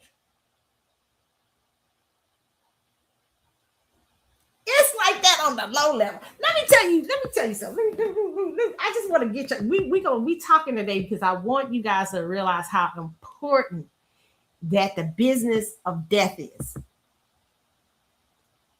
And for you to, something we don't like to talk about, and we talking about it because of Malcolm Jamal Warner, and I'm getting ready to get on another story too. Okay. But even when you married to a dude that, he took care of all his family, he ain't got no money, but he was the dude that take care of all his family. Know his family coming because he ain't there to be taken care of no more. And you the person over it. Well, he told me I can have that. He told me I can have his car. He told me I can have this and that. You better have the business set up because even funerals are not going to be. Even on the low level, funerals are business exchanges. It's people coming there for business. It's people there showing up, all kind of stuff. Might be illegitimate kids coming into the building to be like, what can I get? What they got over there? Listen, there is that business happening all the time. You have to be smart and aware of that kind of thing. Protect yourself. Speaking of that, we're going to go to this other story that I just saw recently. The family, it's funny that both of these families are coming out right now. Who else? Where is it? Chadwick Boseman's family is coming out against his now this is interesting to me about Chadwick. Okay, let me see. I'm gonna look it up here, y'all.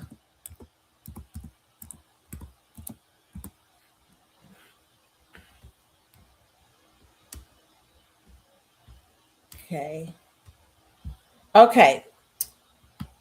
The brothers are in a legal battle with his widow. Hold on. No, I'm trying to get this up.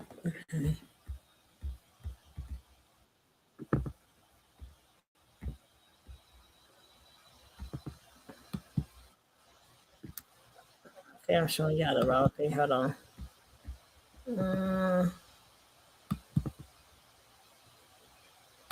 Try to show y'all, bring it up.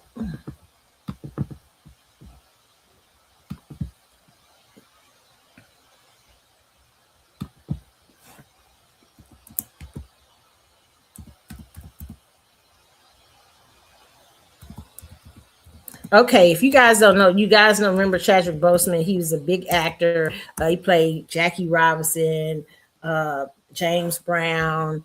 Died very young.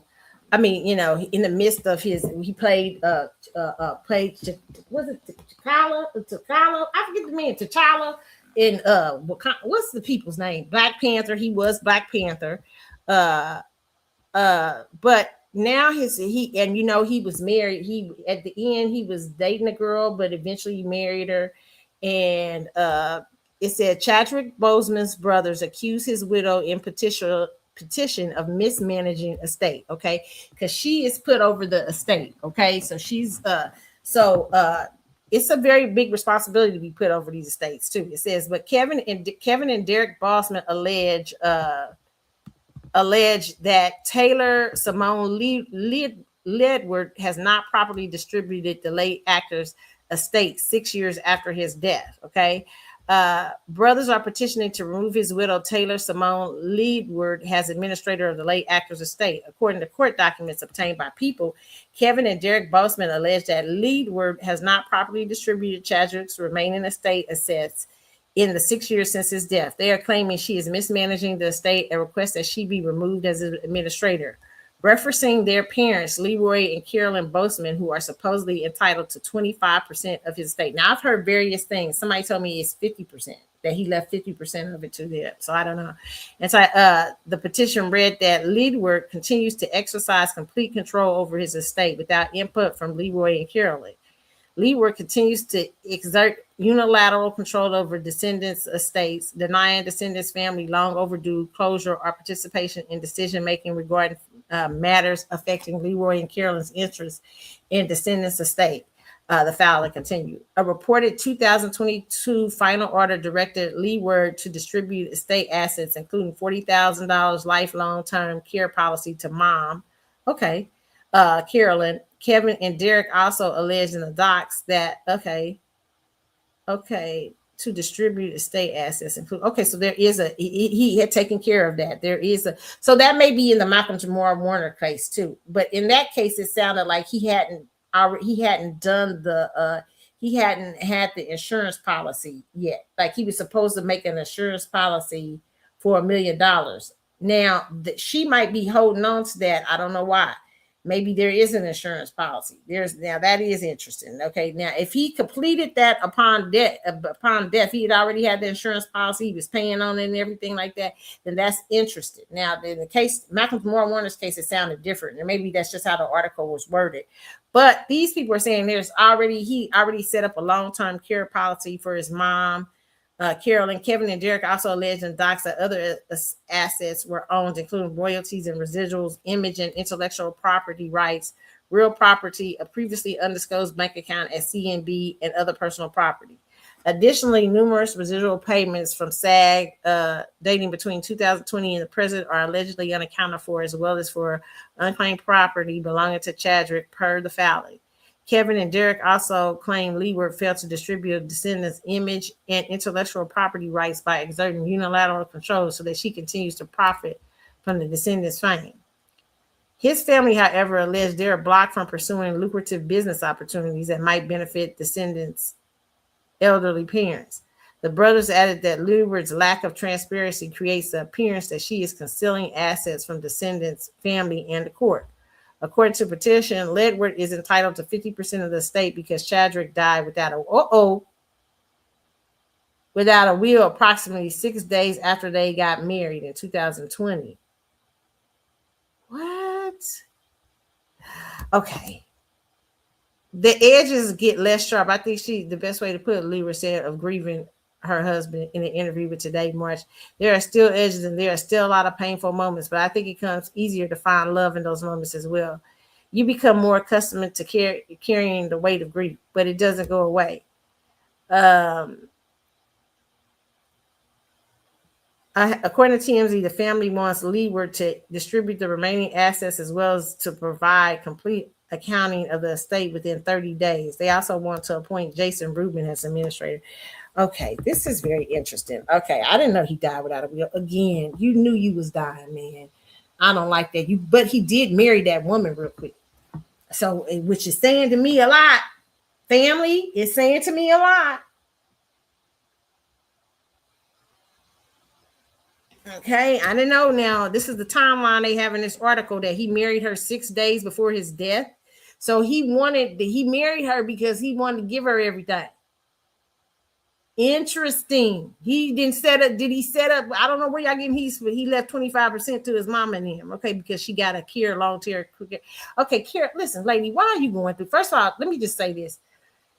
Even if the man don't sound like he cared too much. I mean, about the family. I'm sorry, because he didn't put no will down. But let me just say this, okay? My personal opinion, take care of that man. Give that man's mama her $40,000 policy if it's one there. Hand it to her. Don't try to hold on to all that. You a young girl.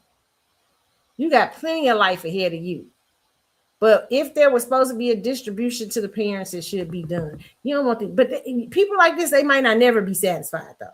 Okay. But it also tells me a lot that Chadwick got married 6 days, if this is true, 6 days before his death. He knew he was really sick at that time.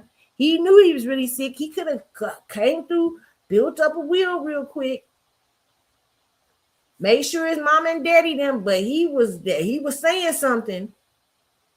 But got married real quick and not having no will. Okay.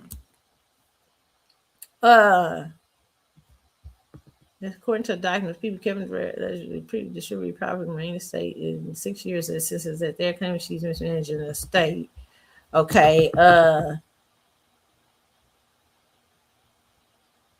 Who are supposedly, they said referencing their parents, Leroy and Carolyn Boseman, who are supposedly entitled to 25% of this estate. It must be some sort of state law if he died without a will.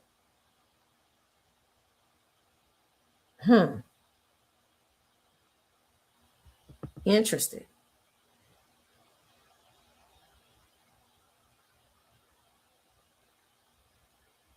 This is an interesting case too. And again, he's leaving her with a mess. You got married to her 6 days before, which tells me a lot that you wanted her to have it, but y'all should have immediately brought people in there to work on the business of that shit. I don't care, even if you die. Okay. You need that because I don't want to be dealing with your mama and daddy and grandma and them all up coming up into my house.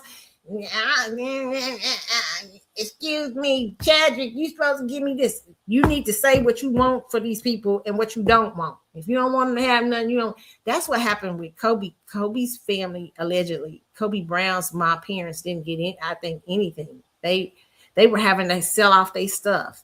Ooh, I couldn't. I'm gonna tell you the truth. I don't know what her business. I don't know what Kobe had his relationship was with his parents and stuff like that.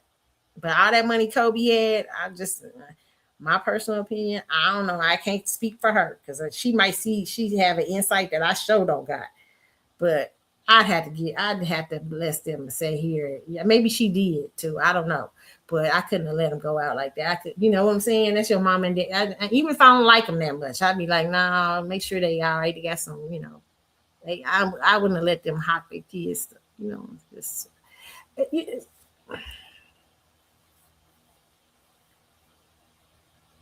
I don't know, but some people are scoundrels. So I don't know. This is interesting case. Again, being left with a mess. A woman coming into an estate who probably didn't recognize what was going on. Just trying to marry this man, loved him. He took a long time too. Took a long time, Chad. You knew that girl. You knew. Listen here. You could have did that months before. Okay. But I heard he was in denial. I don't know how true, but allegedly I heard he was in denial about certain things. So he probably was taking his time. He should have been, you should have been to marry her. If you thought, you know what I'm saying, so that y'all could get the business of that estate plan. Understand this, okay, ladies, men, when you coming into that kind of money, everybody's coming for the estate. When they got a name, I told you they're going to come for it. Everybody going to have some ownership in it. And see, even how she got to be careful how she distributes, even as the wife, because they may be certain film industries that have certain intellectual property, all kinds of things. Okay, so you can't just, I'm just gonna marry. We love each other. Oh, it's love. It's love.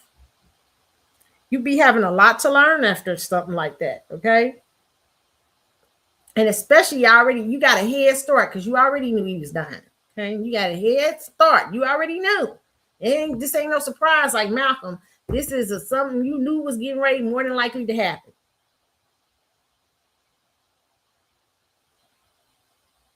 And now here you are facing the fact that you may have somebody because y'all didn't take care of business properly. And he didn't. He knew he was dying and didn't take care of business properly, or he knew he was going through something. And now you might have to face the fact of giving up certain parts. Fighting with the estate. And it sounded like it's something he wanted him to have, because marrying somebody 6 days before the thing and not setting up no property family, that says a lot. Okay, listen, that says a lot. Say a lot. Don't be mad at her. Be mad at Chadwick, because he should have set that up. Okay, very interesting. Okay, very interesting. That's why I'm telling y'all out here. That's really that's something very important to look at. Okay, I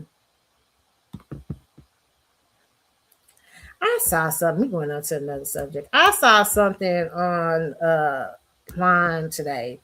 I was like, okay. And this dude was talking about. Let me see if I can pull it up. Oh my goodness, my thing. Hold on, y'all. Okay, this guy was talking about the people in the hood. Okay, this is from C's for the Kingdom. Okay, he said hood friendships aren't built on loyalty; they're built on convenience. Okay. I would say people proximity too, and that's everybody. Okay, sometimes. Okay, even rich people. Okay, but let me let y'all hear this. Okay, I wanted to let y'all hear what he was saying here. If you came from a different background from them, it's very difficult to try to be friends with someone like that. Now, naturally, I'm an empath, so I was always kind of like attracted to these types of people. I went to school with these people and all of that, but I was attracted to showing them love because I'm naturally an empath. So I looked at their situation and I looked at their life and I'm just like, you know what? They probably just need some love. They probably just need a friend. No, them niggas are opportunists and they look for what's convenient for them. Straight up, bro. They ain't looking for a hug or like any type of genuine love. You know what I'm saying? That's just the way it is with these types of people, bro. They grew up in a different, in a different mindset. They got a whole different set of morals than from someone that grew up in a decent household. You know what I'm saying? And I'm not shutting down no one's situation that they was dealt. I'm just saying, bro, these people that come from that type of environment, they don't look for no like genuine like camaraderie. It's these people who come from the hood, you can't be friends with them. If you came from a different background from them, it's very difficult to try to be friends with someone like that. Now, naturally, I'm an empath. So I was always kind of like attracted to these types of people. I went to school with these people and all of that, but I was attracted to showing them love because I'm naturally an empath. So I looked at their situation and I looked at their life and I'm just like, you know what? They probably just need some love. They probably just need a friend. No, them niggas are opportunists and they look for what's convenient for them. Straight up, bro. They ain't looking for a hug or like any type of genuine love. You know what I'm saying? That's just the way it is with these types of people, bro. They grew up in a different, in a different mindset. They got a whole different set of morals than from someone that grew up in a decent household. You know what I'm saying? And I'm not shutting down no one's situation. Yeah, you are. Let me just say this, okay? I want to say this. The hood was not the hood. Can I just start saying this, okay? Because 10% of the hood, the 10% of the hood paints the whole hood, which is unfortunate. 10% of the hood, 10 to 20% of the hood was the criminal element. Okay. And that's because we're so close to proximity to everyone in the hood, because in urban areas in the 90s, 80s, and stuff like that, poverty puts you in close proximity sometimes to people who weren't so great. Okay. Wealth does the same thing. They just able to hide it a little bit differently. Okay. But it's more loud and direct in urban neighborhoods, the structural situations, because you're in an impoverished background. So there is a 20% group in the hood that are a criminal element. Okay. And because it's that criminal element, because of poverty, it tends to stick out a whole lot better. But most of the people in the hood, you call it, were good people. I've been to a lot of hoods across the country. I remember one time when I was a young girl, going to Watts, and I was shocked because I thought it was just all gangs and stuff, but it was actually nice parts of Watts, like nice neighborhoods in Watts. Back in the day, that's in the 70s and the 80s, you know what I'm saying? But they try to make everything look like it was bad. Even in my neighborhood, people always laugh because my friends and my spouse always talk about where I lived at in my neighborhood. They said, you lived in a nice part of the hood. I was like, what's a nice part of the hood? And I still had drug dealer live next door to me. We still had drug, but it was different elements, different parts of the hood, right? Most people in urban America during those times, and in urban structures that have poverty, are good people in these neighborhoods. My grandma used to always tell me something. Her and my grandpa, they used to always laugh. They used to just joke, and they would say, they would talk about white kids. They talk about because I had this one little white friend, and she always be trying to be black. And my grandma just really didn't. She didn't care for him. My grandma said she can clean up. You try to get out of that hood stuff or whatever. And she be pretending, but she would find the worst element to date everything. She was just that. She would find the worst element, and she really and she really did continue to be my friend as she got older, because she liked the bad element of that 20%. She really did, even though she was her life was very different. I mean, could have been very different, but she took on the hood element.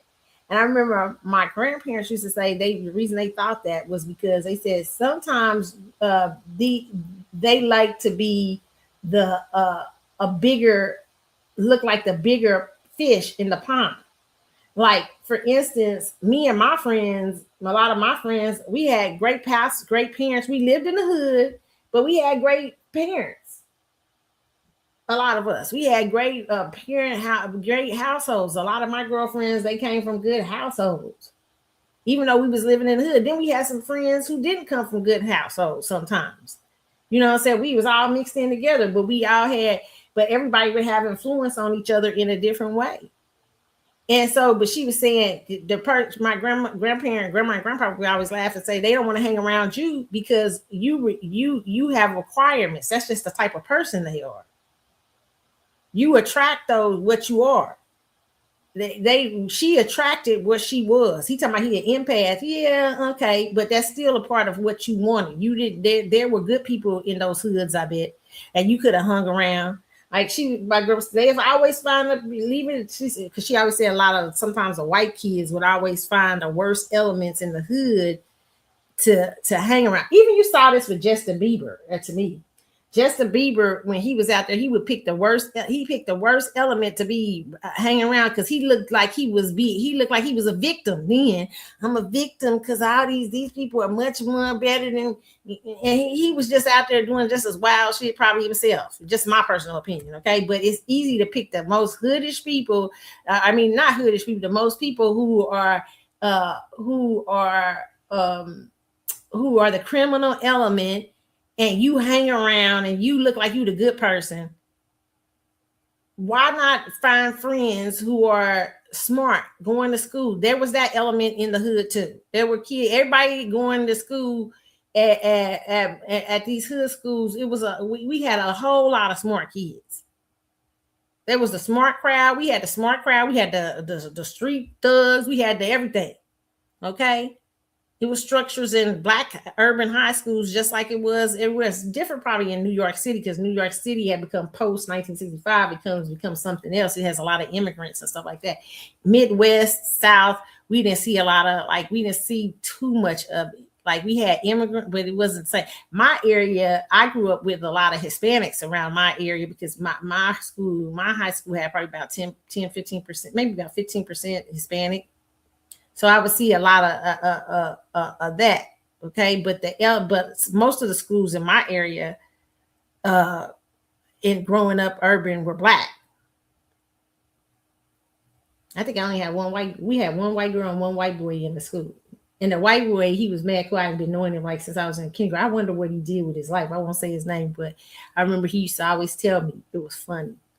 He said he wanted to be a hitman, which was crazy to me. I was like, wow, but he was super smart. But he was around going to school with all these crazy movies back his bed. I used to always talk to him. We'd be laughing. And I said, why you want to be, what the hell?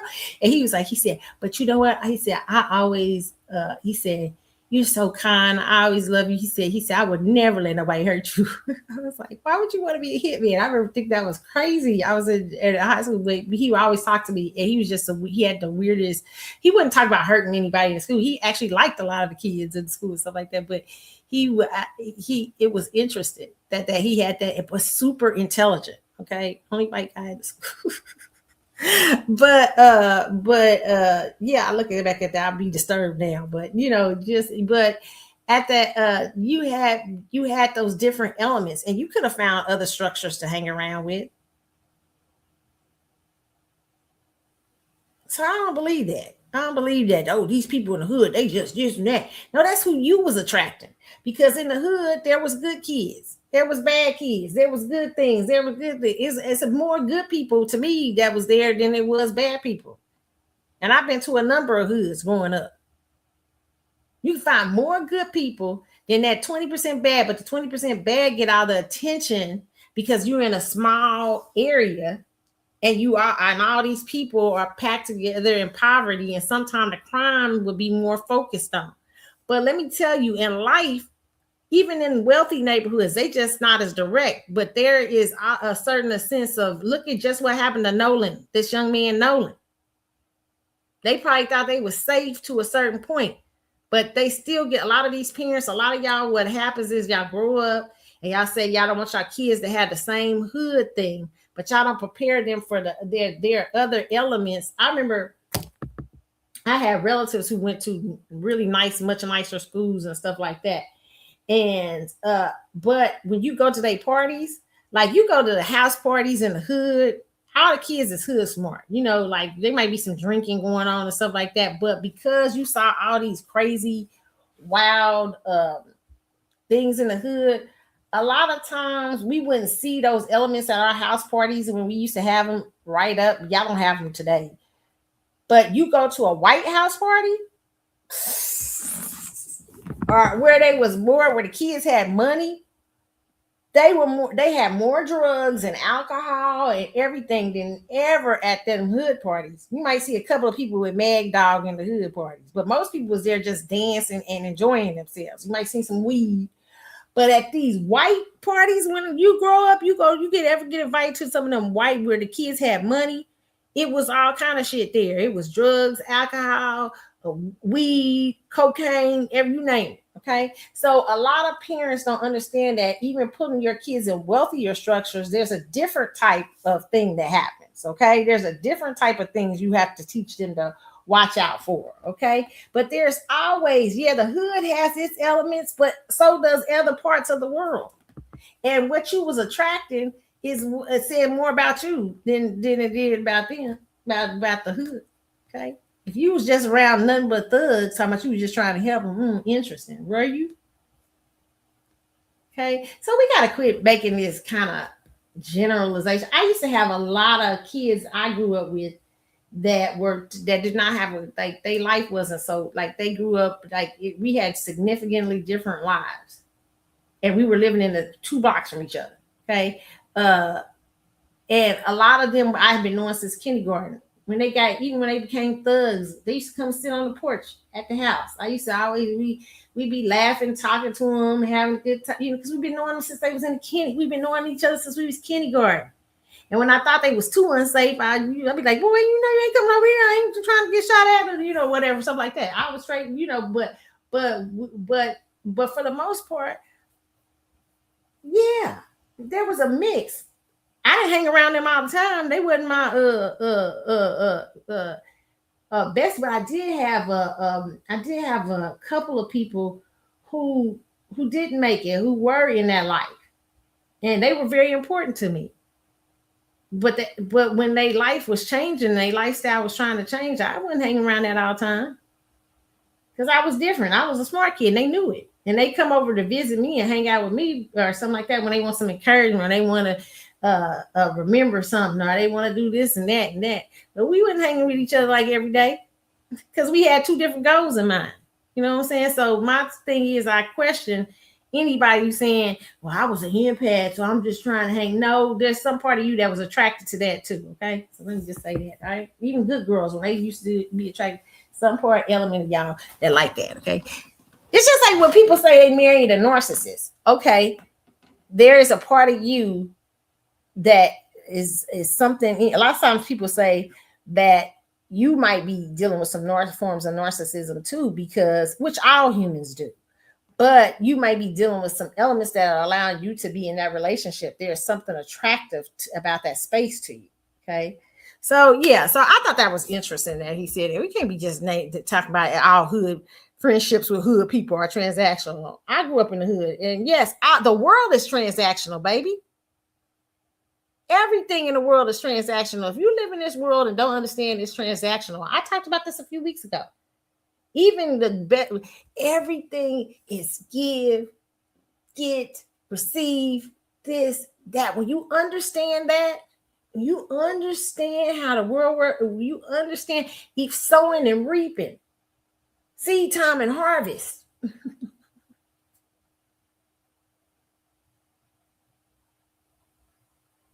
Okay, so you got to understand, when you was hanging around, you should have asked yourself some questions, because I'm sure it was some good kids you could have hung around with. Okay, but like my greatest, I remember she always said they want to stick out, or sometimes people like to be some people have a thing in loving to be looking like the victim. So it's easy to go around the thuggish element and you be looking like, I'm really trying to help them and everything, but you the only one standing out. Like you can't help them just by yourself up there. You need to have something going, or you just going over there just hanging out with them while everybody doing something crazy.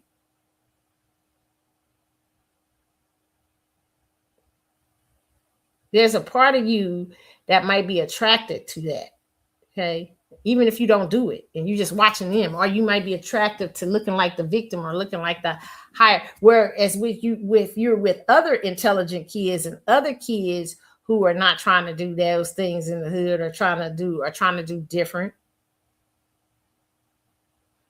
You might not feel as the big dog. There's a group of you who are around, so yeah, I don't know, I'm hoping I'm saying that right, but I thought that was interesting. Okay, next thing. Okay, I saw this. I had to laugh. Tanika Ray. I love Tanika Ray. She's sweet. She always has a little. So I miss her on the little. Well, I don't watch the Access Hollywoods and stuff like that, but I think she was one of the better hosts on there. But she's talking about TMZ reported yesterday this about the Nigerian guy that y'all all been talking about. He is fine. I ain't gonna lie. I was like, woo. Okay, but fine. I try to tell you, girls, fine ain't everything. Okay, fine is just the beginning. Okay, fine is, listen here, fine come with a lot of issues too. Okay, fine come with issues. Okay, so I want to let y'all hear what Tanika Ray said, and I thought it was pretty funny. Okay. I told you he was beautiful, but I also told you he was a damn mess. And now we have proof. So we can look. Keep on moving, ladies.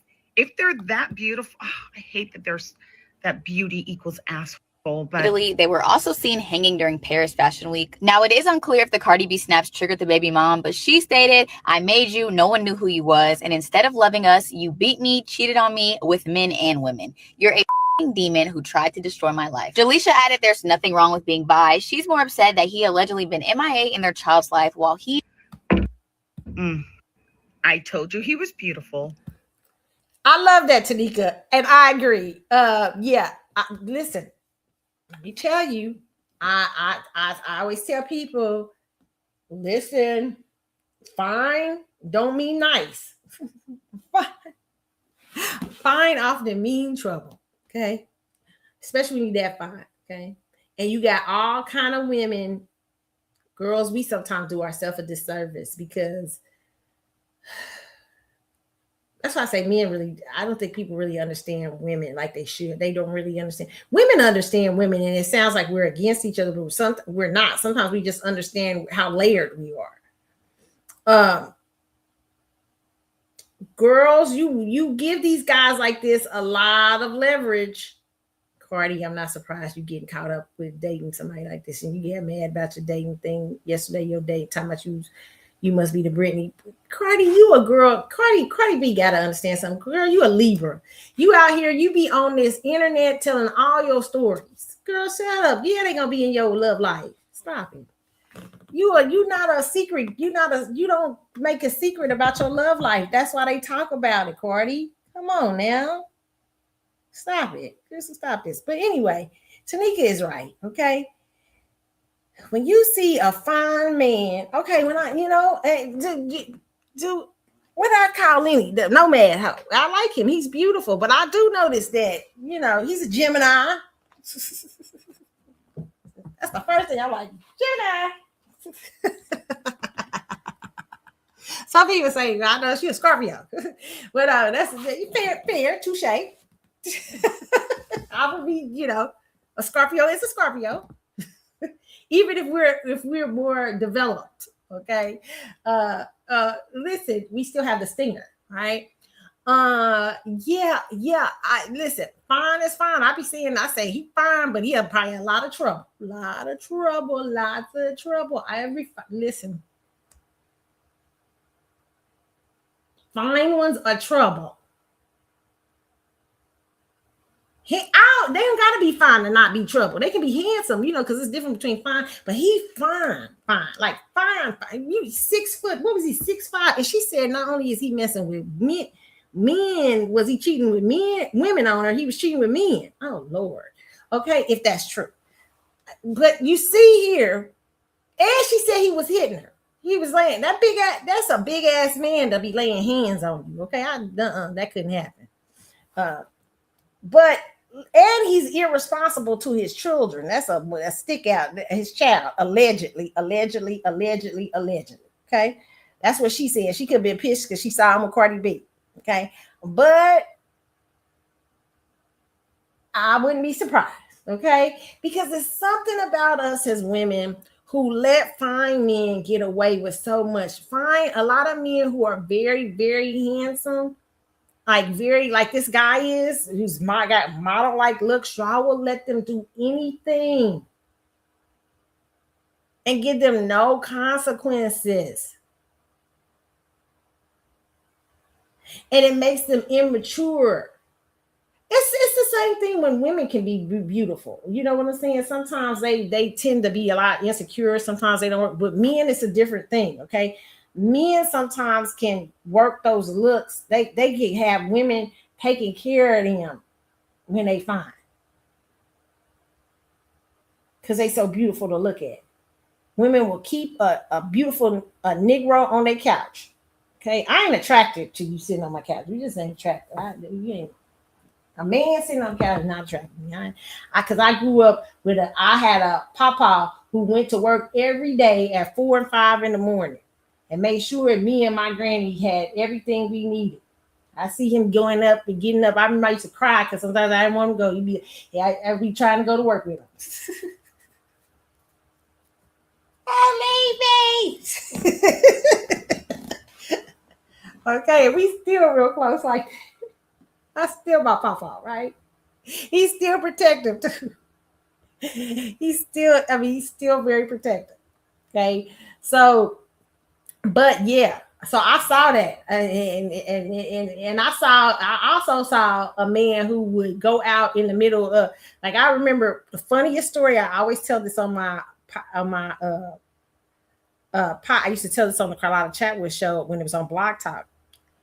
My papa, once he was when he used to work for this big construction company, and everybody in the construction company knew him, were real good friends with him. He would even do side things for his boss and everything. And years after my grandfather retired, they used to still they wanted my grandfather to do everything with them. They asked him to go to out of the country. They asked him to do all kinds of stuff. Okay, but at one point, there was this is probably like the late 70s, early 80s. My papa got late. He gets laid off, right? The same company he had been with for a minute. They said, well, we don't have no work right now, blah, blah, blah. But he hears that one of the people call him up and say, hey, but all the white guys is out there working in this something on the office, on the grounds of the office. So I remember my grandpa says, which I was raised by my grandparents. He says to my grandma, you and baby get in the car. She's like, what? What are you going to do? He's like, take me right out there. We drive out to this particular thing. I can see my papa getting out the car. I see the door open and one of the white guys are in there. They doing this work or doing some sort of thing. And my papa tells us to stay right there. We had the windows down because I remember it's kind of hot in the summer. And so I hear one of the white guys will say, Leon, what are you doing? And he said, shit, my family got to eat just like yours.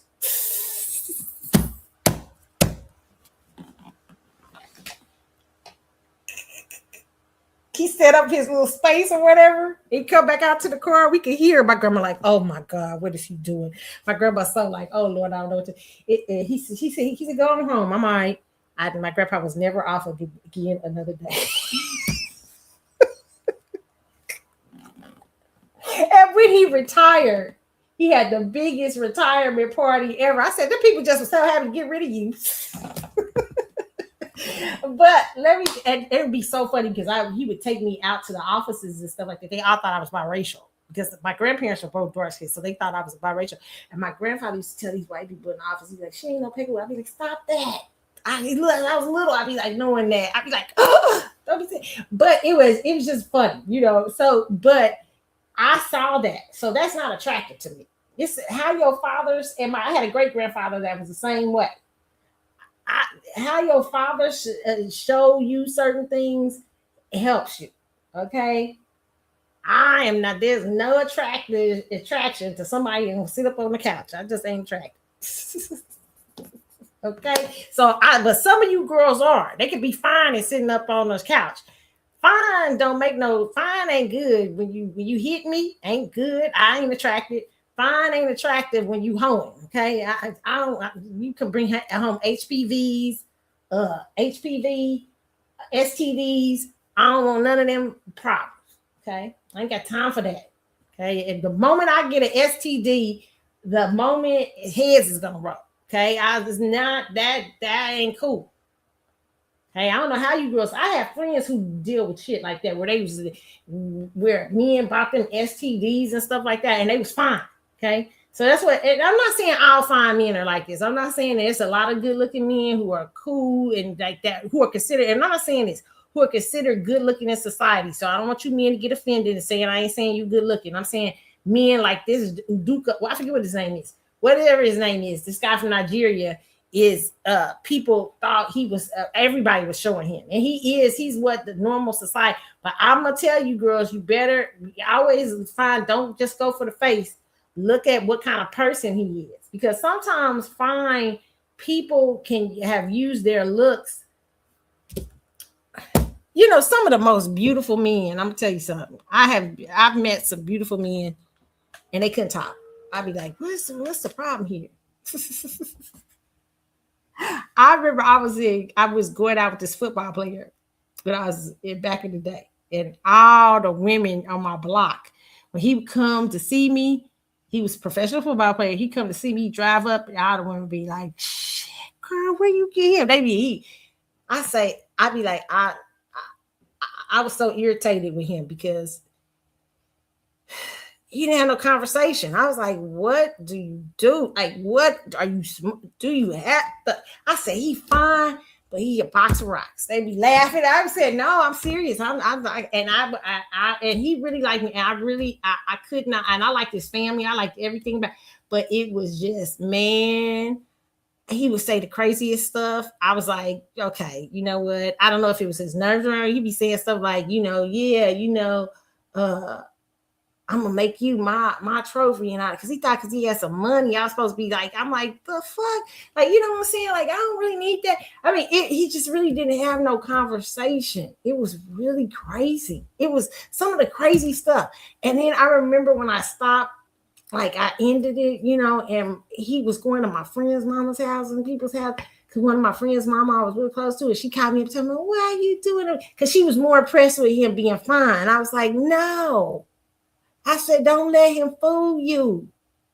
He can't talk. And that's because the women he was with was so impressed with his looks, but they weren't, he didn't have to show them no intelligence. He didn't have no conversation. He's like coming up to you saying wow shit. I'm like, what? He be saying wow stuff every time we go out. I'll be like, what did you just say?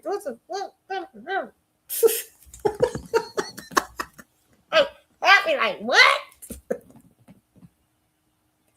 I understand nerves, okay? Some people are nervous in front of you. I get that. I can see when a man is nervous versus, he just ain't got no conversation. Like the women have made him so fine. Like he's so fine that he don't even got to have no conversation. Some women, like y'all make it so easy for these men that they just whip out their penis. You know what I'm saying? They think that's the conversation. You're like, excuse me? Like when you meet a real one, you like, put that back up. What is you doing? You know what I'm saying? You can, are you that I mean, listen, if you're a handsome guy, work on your character. Don't let your looks, if you're a handsome girl, work on your character. Don't let your looks be the only thing that speaks for you. I love, I like, listen, I'm learning to love how I look, learning to love myself. I do a lot of selfie stuff and everything because a lot of people's like, why are you doing? I'm like, because I'm really learning to I didn't like how I looked for a long time. I didn't really understand it. I was like, I knew it, but I didn't have a good perception of myself. I liked me, but I wasn't sure about me. And now I be like, sometimes I'll take a picture and I'll be amazed. I'll be like, who is that? Is that me? And it's because I'm learning to really like myself. And so I'm doing this whole thing with myself where I'm learning to like things about myself, where I'm learning to like me again. And but it's not the only just my face. That's one of the things I had to work out on, was like in my outer self, because I think that's important too. But I think also a lot of people that's all they do. Like, they don't work on building up their inner man, their spiritual man. I work on building up my spiritual man, even though I can be a mess sometimes. Okay, you know what I'm saying? But, I work on building up self too. And it's hard sometimes, and I fail sometimes, and sometimes I do good, sometimes I don't. But I work at it. And you need to work on your inner character, man. You can't just be out here in these streets thinking your looks is the only thing that's going to get it. And if this dude is up here, you just run around. Cardi, quit. And Cardi, stop. Close the coochie shop down. That's about me locking the coochie shop. Some days you got to close the coochie. I'm trying to tell you girls, some of you girls got to close the coochie shop down. Like, the coochie shop is putting you in the same, giving you the same man over and over and over again. I mean, you went from Offset to Offset Junior that just played football, in my opinion, but it's just my opinion. Now you going to Soccer Junior. Offset Soccer Junior. Allegedly. It might be a woman hating because she saw you with him. I don't know. But I don't want you out there anyway. Sometimes you got to stop and say, coochie shop, and sit down right now. I'm going to work over here, focus on these kids. I got a heck of a career. I'm going to re-love myself. She loves relationships. She's a Libra girl. Oh, my Libra friends. Oh. I have a stellium in Libra. I understand y'all in more ways than one. Listen, you girls, you Libra girls, sometimes it's hard. You can I be honest? Not all Libras, so don't write me. There's Libras who who are learning to balance the scales, but a lot of you girls, Libra girls, hate to balance the scales. You don't want to. It's hard work. It's hard to work on you. You love to live in the la-la land, like you live in the beauty, and as long as it's there, all that's there, beauty, niceness, everything. But you won't deal with the deeper things that you need to deal with.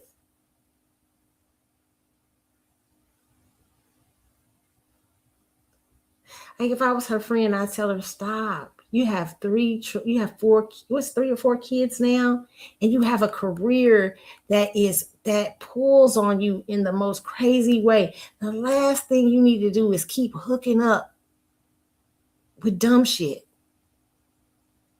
Your coochie ain't choosing well right now. Shut the coochie shop down and develop your inner man. She's so smart when you listen to her on some of these things.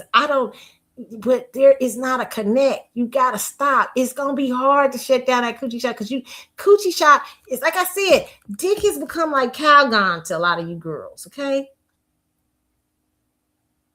Remember the Calgon commercial from the 1970s? Calgon, take me away. 80s, take me away. The bath soap, that's what dick has become to you. Dick, take me away.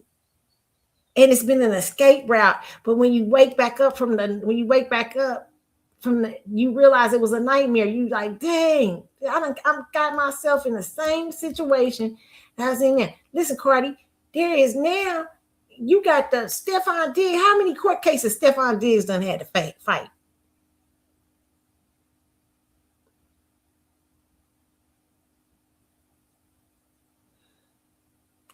He should have been the realization, I need to shut down the coochie shop. Look, I done got back into some mess. I got a beautiful baby out of it, but child, help me, Lord. I can't do this no more. Shit.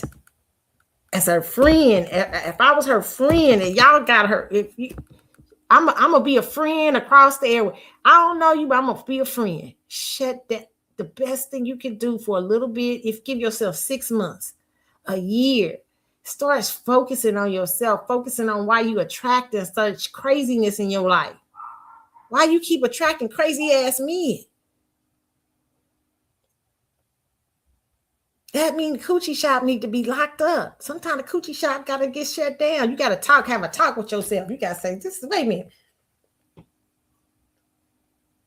I remember in the like when I was in my 20s, I went on a series, my mid-20s, I went on a series of just bad dates. I was like, oh my God, this just cannot be. I keep the track. I had to shut it. I said, shut it. I said, stop that. I said, I got to stop. Something's going wrong. I'm attracting something wrong. There's something in me that's not attracting. Something not right. That's what you girls, some of you girls got to deal with that. You don't want to. It's painful because that time that you have to do the work is painful. And you got to focus on really getting you together. You got to focus on dealing with your soul and your spirit and all those things that are inside of you that is not so good. And it's hard. It's hard work to work on self. So you rather just go out here and say, Calgon, Dick, take me away. And you get caught up. And you get messed up and then you get set back again. And the beauty of the blessing for Cardi is that you have a career that is going so fabulous. And the grace of God has allowed you to keep going. Usually women like that it will end up messed up. But if you keep letting this happen to you, don't start it with this guy. Shut it down, be his friend or something. Get to know, see if he's right. See if this woman ain't telling the truth. If it's something serious, I don't know if it's anything serious or not. They just might be giving her publicity right now or something. But just don't open up. Stop. Okay? Some of y'all just shut it down. Some of y'all like, Carlotta, well, maybe just one night stand. No, because then it's obvious to me. You know what is obvious to me about her? She don't like one night stand. She's a Libra. Libras usually don't. Okay, Libra girls usually, they might participate in them, but usually they want to be, they really want somebody, okay? So no, don't participate. Don't try to be the good time girl to them if you're not the good time girl. You know, I always tell people, they say the Libra, I'm a Venus in Libra. I have a stellium in Libra. And my Venus and Libra kind of borders Venus and Virgo. So my Virgo kicks in and be like, calm down, okay? But Venus and Libras are not, I always laugh because one of my astrology people I remember listening to one day told me, Runaway Bride is a great picture of a Venus and Libra. What does Julia Roberts in that movie do? She's actually carrying a Libra purse in that movie too. She's carrying a Libra purse with the scales on it, if you pay attention. But I remember astrologist told me that she is a perfect picture of a Venus and Libra, because what Venus and Libras tend to do is be every person that they're with. They tend to, Libras take on that sometimes too. They tend to be every element, try to be, if he sees me as the good time girl, I'm gonna go out and party with him. But hopefully he'll fall for me.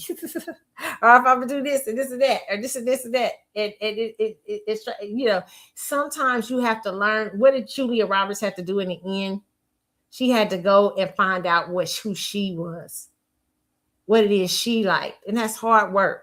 And remember, she came back, she realized she liked the guy in the end, and she said, my favorite eggs are this. I like this. Like, letting him know that you're not just a passing fancy. You're not just what I collect, because Libras can tend to collect beauty and harm, and stuff like that, and really not be, what I'm saying, into, what I'm saying. So, but she had to learn how to, she not to be what all the things society wanted, but she had to learn what she wanted and who she was at the root of things. And so I say that for you. Learn who you are. It's tough work. Quit trying to be everything to every guy. Quit trying to get every guy.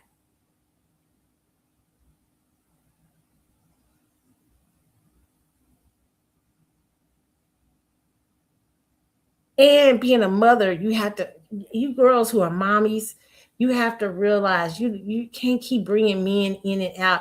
You destabilize your children. You got to really be like, you got to show your children that mommy has some stability in who she dates. She's smart. She's this and that. She doesn't expose us to everyone or everybody. I'm not saying she does, but I'm saying the publicity does, though. Okay, so yeah, okay, so I'm that's on that. Okay, let me go on here to the next thing where we at. We almost coming. We almost got a few more stories, and then we're gonna be at the end, y'all.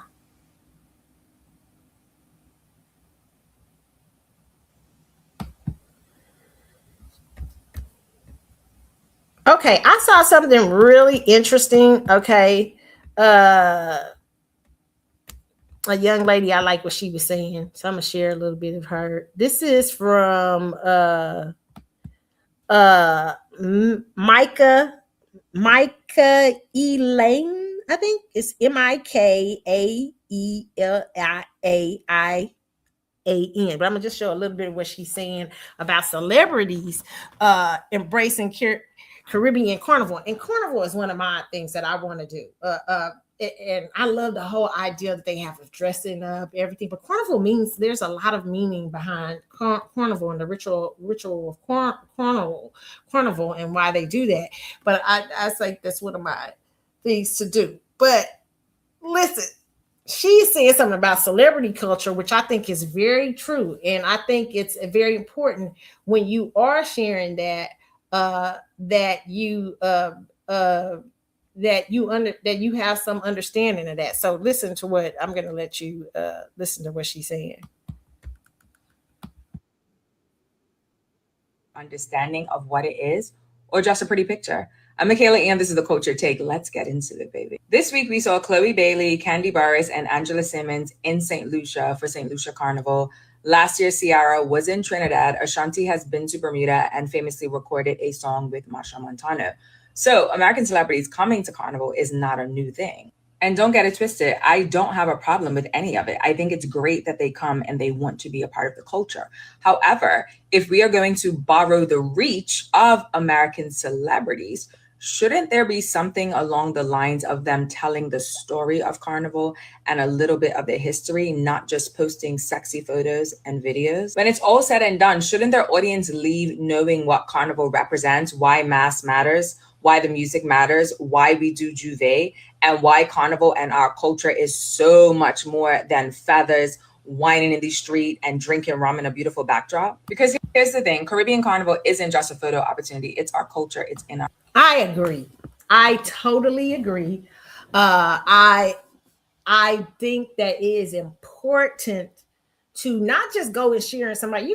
That's why I say about Black American life, about Black Americans. Juneteenth ain't something for you, it ain't Pan-African. Okay, it's about the history of the slaves in America and what happened in 1865 for the last slaves that were freed,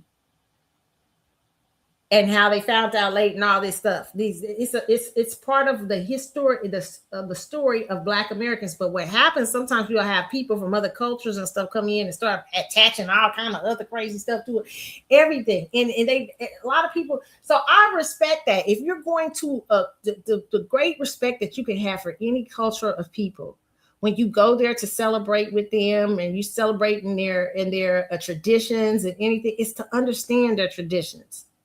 Celebrities, let me tell you something, sis. These celebrities, they just go and they just be doing it. They don't even do that with their own people.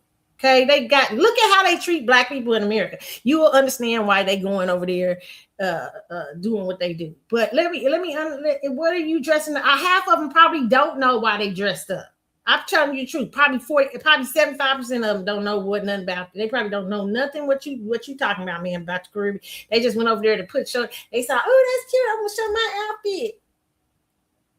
And I'm glad you came out to remind us as a culture that when we come to celebrate over in the Caribbean with you and celebrate your culture and celebrate who you are as a people, that we take stock in understanding that culture and that people. We don't just come over there to dress up and look pretty and look this and that, but we come in to understand their history and celebrate. This is about having tolerance and respect for other people and other groups. It's not taking over their culture and pretending to be them. It is coming there as a guest in their culture.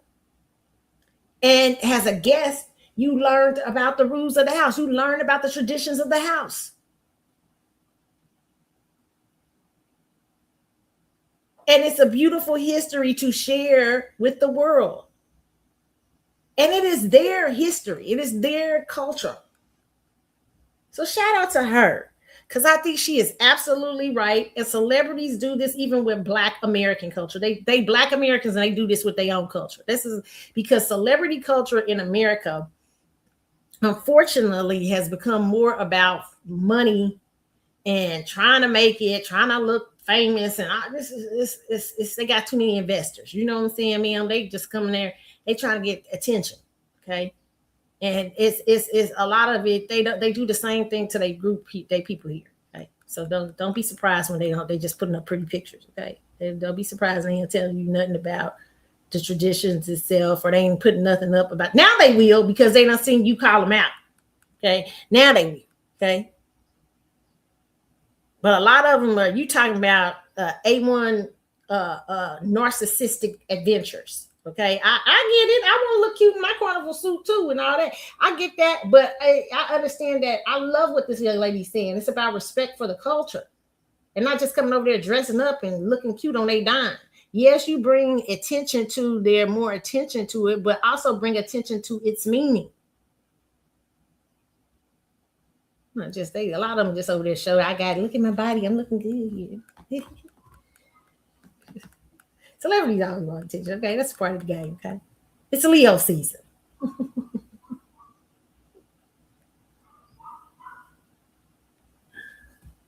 This is what happens in Leo season.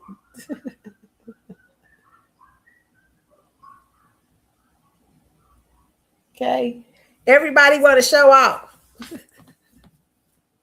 All right, so shout out to her. I totally agree with this. Okay.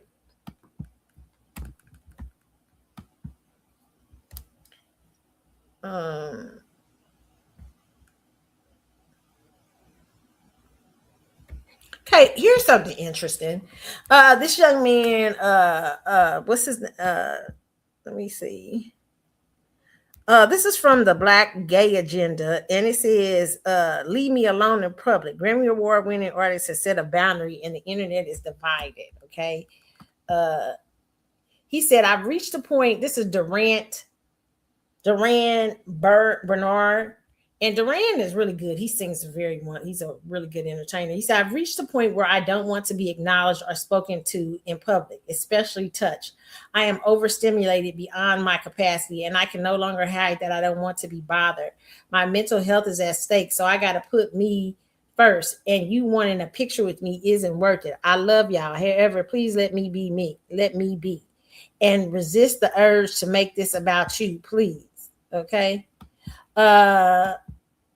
I'm gonna say this, okay? And a lot of times, a lot of people are scared sometimes to talk to Black men who are like Duran, because they seem very aggressive sometimes, stuff like that. But he seems kind and friendly. But I get what he's saying and everything. Is it fair? It says the Black Gay Agenda says, is it fair for Duran Bernard to ask for the people to leave him alone in public? The people are discussing this, and we had to bring the conversation to this week's episode of the Black Gay Agenda. Okay, so they talked about this on the Black Gay Agenda. Here is what I will say. The business of celebrity is a hard one. The business of fame is hard. You have got to I love there's a what's the one of the great biblical quotes is consider before you build a house, consider the cost. Most famous people, they just looking at, they get out there and singing, they think it's just a talent. You don't understand that gifts come with opportunities, and opportunities sometimes can lead to fame and other things. And they all come with some sense of what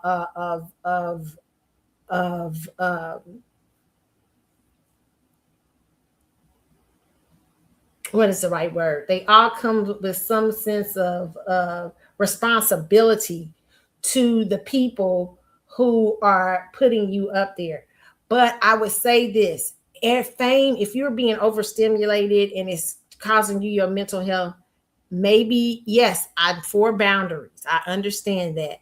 But maybe fame isn't for you. Maybe, like, I think he was Erykah Badu's background singer or something like that. Okay.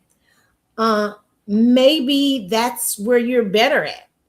Maybe you're better in the background of things. You're not better in the front. Just because you have the talent of singing doesn't mean you're supposed to be a worldwide recording artist. It doesn't mean you're supposed to be, maybe you're a music teacher, or maybe you're a producer, or maybe you're this and that. Maybe you get in public every now and then. Okay. But if you're going to protect, if you're going to understand that when you're entering into show versus show, you got to show something, then it's business. That it is going to require something of you. There is always an exchange, and this is what our growth process is about. And I would tell Duran that this is requiring growth from you. You can't just say, just let me be me. Because now it's not just about you. Now it's become about the people who are investing in you in this business and putting you up front in front of the public's eye and putting you everywhere. It's like when you own a business. Business owners will tell you there is a responsibility to that business. They have to open up on time every day. They have to make sure the product is on the shelf. They have to make sure this and that's going on. So when the business is you, well, you have to consider the cost of that.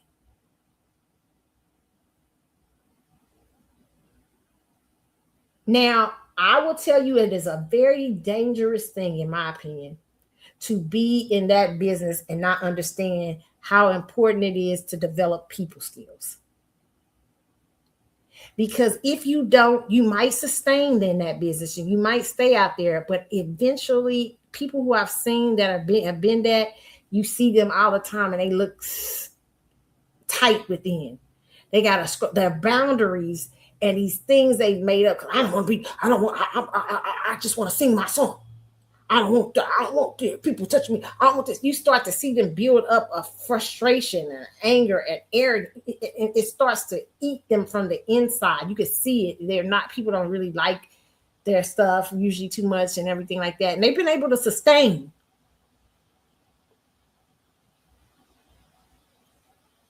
But they haven't been able to, they probably are dealing with far more pain than had they just learned to develop great people skills. I've been using Oprah for the last several shows. This is the age of Aquarius. I don't care how fabulous you think you are, how great you are. The age of Aquarius, this is the age of philanthropy, the age of, I always say Oprah Winfrey is a good picture of what the age of Aquarius should look like if you're a celebrity. She says something so powerful. She said, how I deal with fame how I deal with it. And I heard him say something the other day because he was talking about humility. He don't consider himself humble. He don't like to use that word and stuff like that. And I was like, that's probably. He's like, don't blah blah blah. He because he seemed like a guy that like you can't tell him nothing. But he said, don't tell me. He said, don't tell me anything. And I like him. I think he's very talented. But he said, don't tell me what humility is and stuff. But there is you don't understand what humility is if you think it lacks power. But Oprah said something I thought was very powerful. She said, and she's one of the most powerful people in that business. She said, I had to think of myself as a servant in this. I said, oh my goodness. I am a servant to people that you see every day. This is my legacy is to come. This is my purpose. This you have to see it as something bigger. If you there just to be famous and you there just to, I'm telling you, they're going to eat you alive. Okay. You'll sustain, but they'll eat you alive in some sort of way. But she has, to me, grounded herself in this idea of service. This is not just my talent, but my talent is a service. This is the age of Aquarius.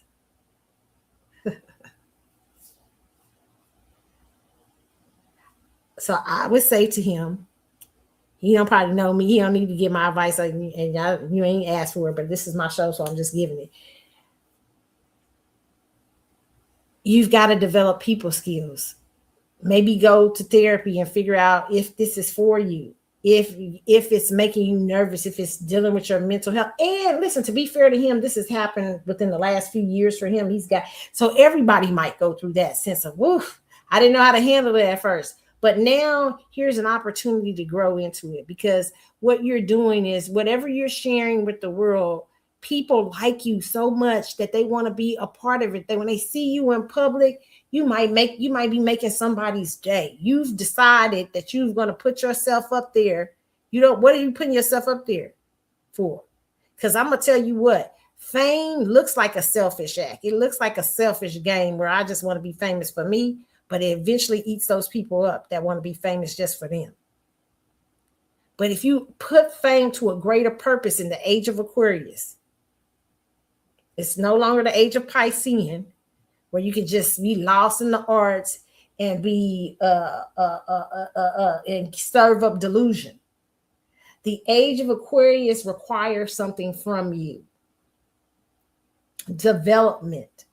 Hey, how is this? I'm going to change this to a service to maybe the gay community. Being maybe there's a gay guy right now who's looking at me, I'm a great vocalist and a great musician, and maybe there's a gay guy who's saying, I don't see it for myself. I don't, maybe he sees you one day out in public, and listen, I understand celebrities have good and bad days. I understand that. But for you to not understand the effect that you will have on people, and you think you just say, let me be in public, and you think you can get the gift of fame, you think you could just get the exchange of fame without giving nothing back? No, you're sadly mistaken, and it will eat you up. Guarantee you.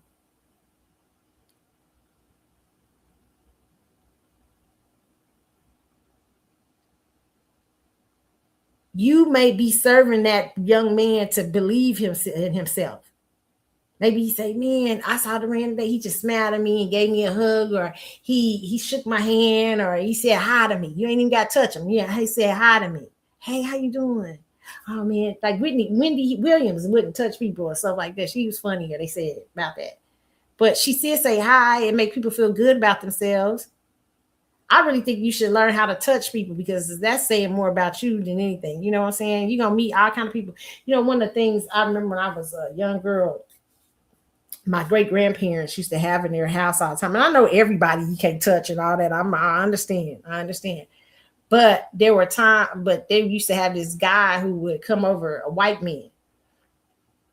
And at once, they say one time he had everything, but he lost it all. He had become a drunk. He was dirty, everything, just horrible. Just look terrible. But he loved my great-grandparents. My great-grandparents would feed him. They'd be kind to him, everything. And I remember one time he he came up to the house, came up to my great-grandparents' place, and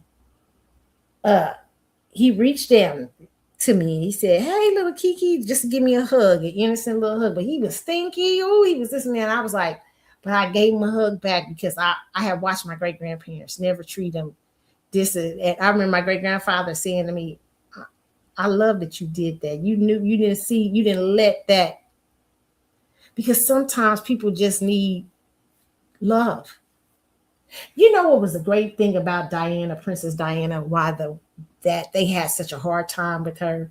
Because royalty wasn't supposed to be touched and all this crap and bull crap they used to have over there. And sometimes those rules are good. I'm not saying don't, everybody you ain't touch, but sometimes you got to go beyond your scope, because she would go into hospitals being the Princess of Wales. And kid at the time in the 80s, when AIDS, people were so scared of AIDS and HIV, they said she would cradle a kid who had HIV with tears running down her face. You didn't know if that tears were going to give you anything or nothing, but it was something about her in the moment. She wouldn't protect herself. She was just like, I want to give love and care, because this is what it's something bigger for me. I believe my love will protect me. And they were often troubled by her because that was one of her great gifts. I actually think it was sometimes, and that doesn't mean you don't have balance with it. I'm not saying go around here hugging and crying and touching everybody. Sometimes you gotta have wisdom, but understand that some things are going to go beyond your boundaries when you're called to the public eye.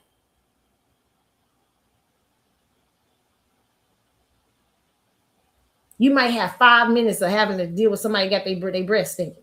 You know what I'm saying? But you got to smile on their face and be like, well, I'm so happy to see you, because you don't know what's going on with them. They may came for a dentist. They may have woke up this morning and forgot to brush their teeth. You don't know what the hell's going on, right? But you got to show grace in that first few minutes, because they've spent a lot of money to come see you. Or somebody's giving them a gift of coming to see you, and you that important to them.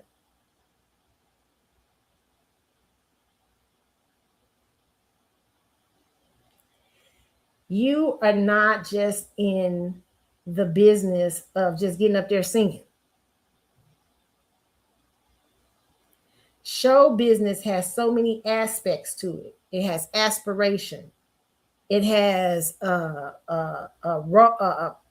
sense of a role model, even though all of y'all don't want to be, but it does have that sense. It comes with a lot of that.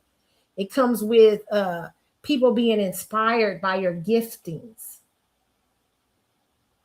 That's why all of you could use Joyce Meyer's powerful quote, don't let your gift put you where your character can't keep you. Meaning that you may be a highly gifted individual and you think that's all you gotta do, but fame requires character. It ain't gonna be easy. Some days it's not going to be easy. Some days it's going to be very easy, but fame requires you having a strong character. And for those who hadn't have it, we've seen what it's done to them.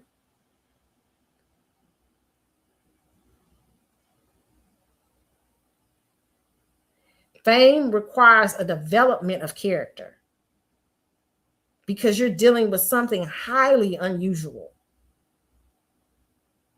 And if you keep thinking that I'm just gifted, I'm just going to go in here and sing, don't touch me, don't do this, don't do that, it's nothing going to do. That is not what the fame gods are going to allow you to do. That's not what God going to allow you to do.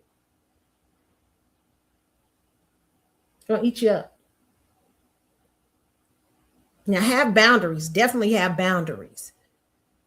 But have something deeper for why you're in that, because you will not. I'm telling you, everybody who has not had anything deeper to reach for, that's why so many people that are famous right now, they struggle. They struggle with all kind of addictions, all kind of shit. We've seen it, because they went in for fame's sake. Some of them didn't even want to be famous, got accidentally famous, and didn't even understand what it was for. They had no deeper grounding, no deeper rooting. So once they get it and they acquire it, they're like, what's all this about? I don't even know why I'm here. What the hell is going on here? Then they start partying and drinking and hoeing and doing everything else because they think that's what the life is about. But it ain't just about that. God is allowing your life to be put on display and your gifts and your talents to be put on display. For what purpose? Look at your life, where you come from. Look at your story, your background. Why did God choose you? Or the elements, or the fame gods. Those of you don't want to believe in God. Okay, let me give y'all something different. For the fame God, why did they choose you? Why? If you don't know the answer to that story, that game is going to eat you up. You can't go there. I'm trying. It's eating up most of the people in it because they want to be famous just to be famous. A lot of them will do anything. That's why you're seeing the element of celebrity, and it's being more put up front. The age of Aquarius is exposing, because see, the age of Piscean would protect that. It protected celebrity a lot because it protected. Remember when the age of Piscean was in, what is Piscean? Piscean is Neptunian, which is the most time of the music business. It's a young, wonderful astrologist who talks about this. I forget her name. But the show business itself is Neptunian. It's a very Piscean type of business. So it would protect you in the age of Piscean. Okay, it would hide you behind all kind of illusions. But why are men like Jay-Z having to answer and suddenly all of a sudden having to be responsible for things they've done? Because this is the age of Aquarius. It's a different, it's requiring something of you deeper. It always is required something of you deeper. Piscean was even requiring.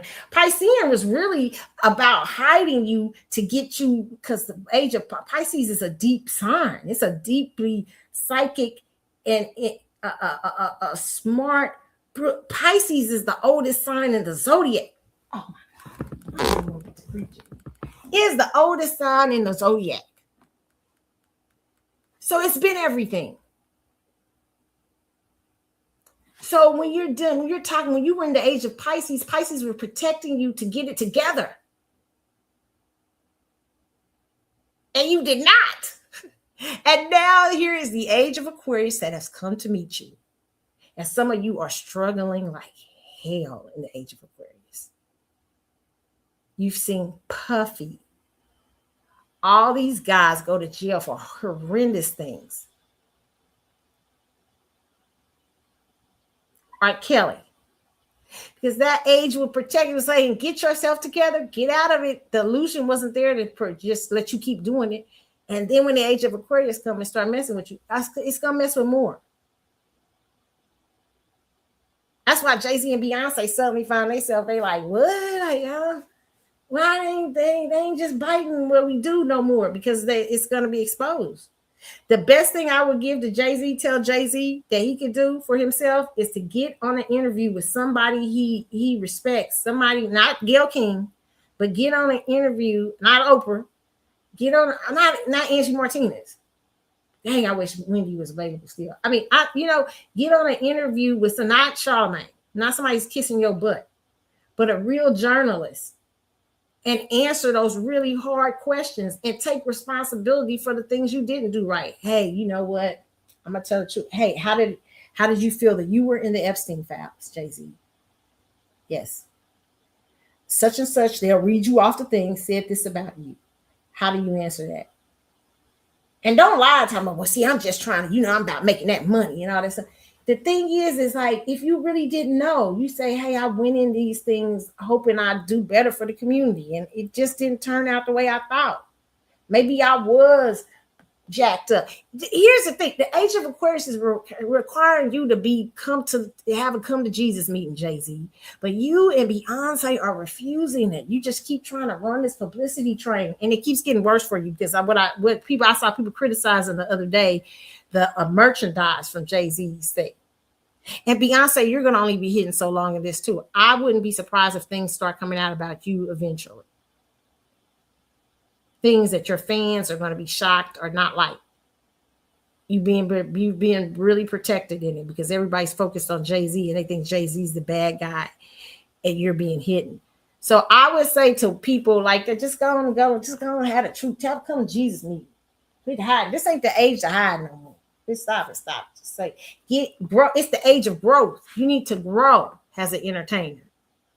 You can't hide up in your castle. I come up there, Beyonce, let down your hair like you Rapunzel. You can't do that no more. I wouldn't even have them kids. If something wrong with them kids you got, you know what? Do like somebody like Toni Braxton does. I don't know if her kids allegedly people are saying Beyonce's kids are autistic. It's okay, Beyonce. You should be doing an autistic. You should have a thing. And here's the phone ringing again. And I did turn this off this time, and I don't know why I did turn the ringer off, and it's ringing. Y'all know how this is crazy. Okay, we'll get it. I thought I turned it off, but anyway, y'all hear it, but we'll ignore it. Okay. Beyonce, you and Jay-Z should be doing work in that area. Whatever is going on with your children, I would say start doing that. Be a parent, come out and start talking about it. If there's two things, if there's the younger kids, y'all keep putting Blue Ivy out there, but I think that Blue Ivy, you're using Blue Ivy as a distraction. Start focusing on it because you can help a lot of people. If your child is autistic, you know what I mean? Autistic children, you can help. How many people could relate to you, parents and things like that? I'm not sure if that's what's going on. But whatever, be an advocate in those things. You will see. I don't know who these people are who's advising y'all, but it's wild. Y'all be getting some wild advisors because they still back in the age of Piscean.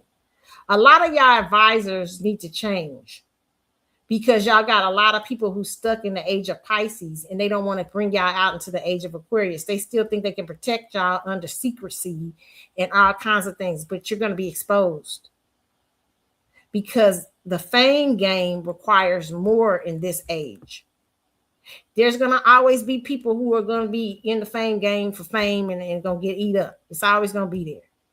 But for people who really want help, you're going to have to change your energy. You're going to have to stop hiding. Beyonce, you're going to have to learn to talk.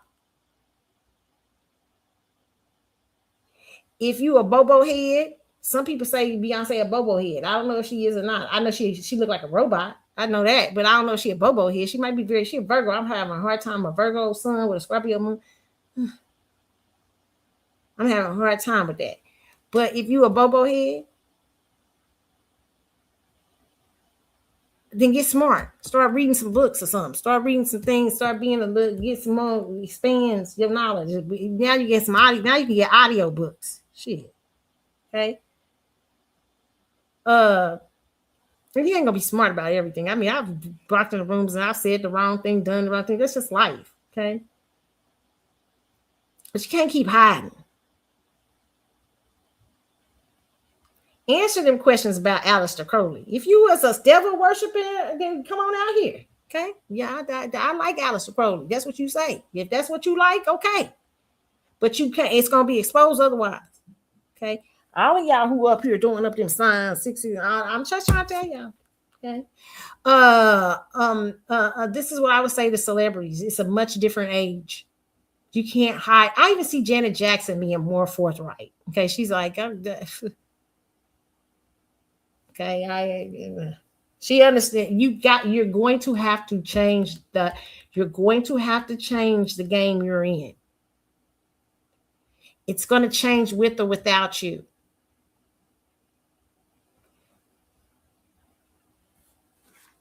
Same thing, Duran. Unfortunately, part of the fame game is people and being in the people business. If that is something you don't want to be, maybe sing at your local donut shop And even then, you got to deal with people. If you're singing at the donut shop, people come in the donut shop to see you. You got to be able to say hi to the people at the donut. It won't be on a large scale. So maybe you can handle that better. And I'm not trying to be funny. People be thinking I'm trying to be funny. I'm not. I'm saying that really sometimes the local club or the local donut shop, those are better people. Some people don't want all that. They don't want to be dealing with all that. So I ain't mad at you. And you got to say, dang, you know what? I tried it. It really ain't for me. It's people all up in your business. It's this and that. It's a business. It's more than that. But a lot of what goes on is a lot of y'all keep trying and y'all know y'all not set up for that. Y'all know y'all person ain't set up for that kind of thing. It's like there are certain people in this lifetime that's meant to be entrepreneurs. You can see it in the core of them. And there's certain people who just gonna work for people their whole life because they better at working for people. We all are different things. Some of y'all that's in the show business should be music teachers, acting teachers, doctors, lawyers, plumbers. Some of y'all don't even got no business. You should be the singing plumber and not be nowhere near show business. You know you hate it. You know you hate everything. It doesn't mean you don't hate elements. That's different. Everybody hates elements to jobs they do, even when they love their job. That's not what I'm saying. But if you know like intrinsically you are not built for it, why the hell is you still trying to do it? Go down to some small town and you say, you know, I remember I had a friend one time. She told me she's super smart. She's really brilliant and was a big time nurse. And she said she was getting ready to move. And I said, what you really want to do? She said, you know what I really want to do? You know what my dream is? And I said, what? She said to like set up a shop like on a beach or something and just sell sandwiches. I started laughing at her, but she was for real. She's like, I've always wanted to do that, like sell different type of scents. I was like, oh, wait a minute. She's like, that's it. I just was a nurse because I need to make the money, you know, blah, blah, blah. I just like to go somewhere and sell some sandwiches and chill, you know, come back home. That's what she's built as. That's who and when I look back at it, I wasn't surprised because she always been that laid back type of person and who valued her time and valued her thing. That did not surprise me. Okay, so I want y'all to think about that too. Okay, think about you know, before you get into this show business game, you know, really think, are you built for it? Okay. All right.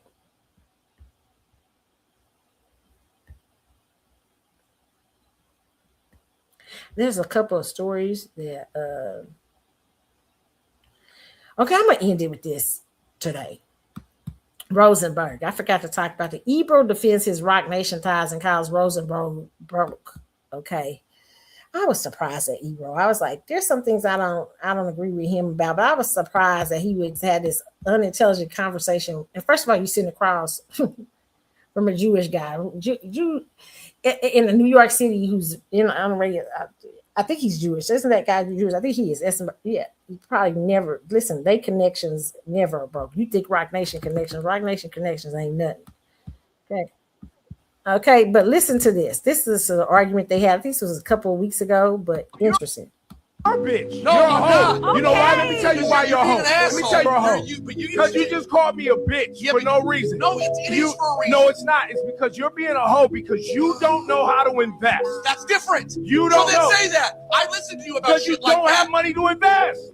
Yo, my man, what's wrong with you? We keep going. You don't. You keep saying the same thing. You don't. But you don't know that.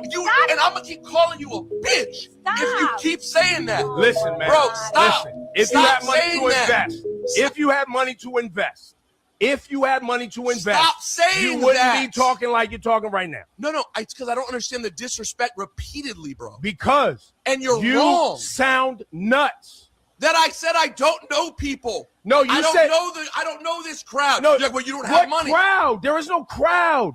All I said was the Rock Nation thing. I don't understand it. I don't know people like that. And you go, well, it's because you don't. No, you're saying like I don't have money. Because shut the fuck up. No, you're a bitch. And Ebro, I would say he has more power probably than you would think. Here's the problem, Black people.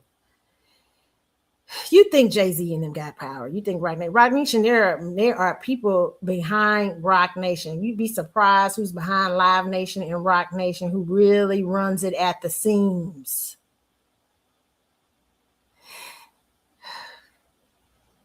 And Rosenberg probably been in the business for a long time when he said he don't know people like that. And you talking about he don't got, because you ain't got no money. I ain't never met no Jew without ties and money. Okay, I have a little Jewish friend I used to have good friends that I was really good friends with, that I worked with. And when I went, she was working at a job just for fun, because her parents, you know, she didn't want to live off her parents. She was working at a thing for, but you know, they knew all kind of people. She introduced me to so many different people, FBI, they knew FBI people, all kind of people. She had a townhome that was the bomb in the expensive part of Kansas City. Listen, and she looked like she was broke, but she wasn't broken connection. You ain't never broke. She wasn't broken this. She wasn't broken that. And you thinking you being connected, because a lot of Black people think that's what they think. They start thinking, looking at Jay-Z and them, and think wealth equals really wealth. I see. I'm in with the. That's because you don't understand Jay. You don't understand what Jay trying to do. Y'all be seeing the wrong people. I'm telling y'all gonna be connected. A lot of y'all connected to the wrong things because you think because you getting a bag. But how he was disrespecting him and saying you broke to a guy with the last name Rosenberg, I don't know if you ever broke. If he broke, I want to know what he done did. You done been asked about the community and stuff like that. Because listen here, that ain't how that group operates. Right? And he could probably get on the phone tomorrow if he really wanted to and get you up out of there. Sometimes, usually that's how that group is. They well connected, not by just wealth either, by who they know. Jay-Z them is little pawns in the game. They are talent, to be honest. I ain't gonna lie to you. They talent. And you know this, okay? We know this. I would say Jay-Z is more talented than Puffy was. Puffy was actually, can we talk about Puffy for a second? Puffy did not come in the business, even though he had, I think, a little dancing stint on Stacey Lattisaw stage. But Puffy actually was an executive. He entered the business as an executive. Puffy was actually going to college. Even though his character, I ain't saying Puffy's character wasn't shit, but Puffy was actually going to college, to school. He graduated from high school. Puffy was not, that we know of, his story is not the story of a drug dealer. Puffy is actually a story of an executive who just happened to get into the showbiz element about rapping and doing all that stuff. But when you look at Puffy's background, and that's to me why I think Puffy, you got to look at him a little bit differently than you look at Jay-Z. Jay-Z might have had, I think his family might have been, Jay-Z might be one of those guys who was in the hood, got around drug dealers and stuff like that, maybe read a little bit, intelligent or somewhat charming. But I don't know if Jay-Z finished high school. Jay-Z always had around him a guy who could do business. Dame Dash was the first guy. Then he moved on to people like Leon or whatever his name is with Def Jam. Then he moved on to Leon, and then he moved on into Live Nation. There have always been people there to help guide him through the business of things. Jay-Z was not that guy. He was not the executive. He's charming, but he's never been the executive. So that I want people to understand that you're dealing with a much different. Diddy shows up Diddy is not like, can I just say this from a class standpoint? Diddy was going to Howard University, almost graduated, I think. Okay, he dropped out because he got a job in the area he wanted to get a job in. Background, I'm not saying that. I'm just saying there's been these silly stories that's always been told, and I used to tell them too, because I think they made us believe that. But listen, a lot of these young men, drug dealing does not mean that you are good at business. And drug dealing has an element of street business, but business has so many layers to it, okay? And there's been these stories about these drug dealers coming in the money and doing all this stuff. We had the first story through Eazy-E. Okay. And that was a real story. Okay. But even Eazy-E at a certain point had to get a business guy in there to help. We cannot be dogging we can't be sitting up here making people who are people who didn't finish high school and shit like they running big ass corporations and they know what the hell they doing. Unless you've been now, there are some people I know who didn't finish high school, super intelligent, can outrun a bunch of people who went to college and all this kind of stuff. Okay, but those are very rare people. They read, they this and that, they very well informed and everything like that. They get education through a certain other element. But you have to be educated. Y'all want me to believe these stories that people who are uneducated ain't read a book, ain't had time to read a book because they've been rapping and doing albums and making appearances. How you want me to believe that these people is running whole corporations? I don't know if I believe that. I don't know if I know you a puppet master. Okay. So yeah, but Ebro and him, and I didn't see this argument. I thought it was a bad look. And I didn't really like him saying to that man, you ain't got no money to invest and all that. And it's just so stupid. It's just so dumb. And what you got? Like shit, you was up there with 95 for a loan. You got a lot of money. I mean, you know what I'm saying? I mean, don't be talking about that man's pot. I thought it was terrible. Okay. And in the defense of Jay-Z right now. Y'all, what's going on is Jay-Z has the business of Jay-Z and Beyonce has a lot of people. What is protecting Jay-Z and Beyonce is because a lot of people have invested in the business of Jay-Z and Beyonce in the industry. So there are a lot of industry people who have hitched their wagons to Jay-Z, Beyonce, and Live Nation. Not understanding in the background why is Jay-Z and Beyonce been getting hit, because Live Nation, who is their protector, has been in court fighting their ass off, okay, from being called a monopoly for unsuitable business practices. So they're the group that is being able to maintain this group and also been having control over all these elements in the music business and stuff like that, is now getting his ass whooped in court. Okay, so now you got a lot of people out here starting to people who have hitched their wagons trying to keep them up there because they like, woo. I mean, we can't afford them to go down because we put too much in them. So you got a lot of little people that invested, hitched their wagons in Live Nation and all kind of stuff. Live Nation got a lot of money.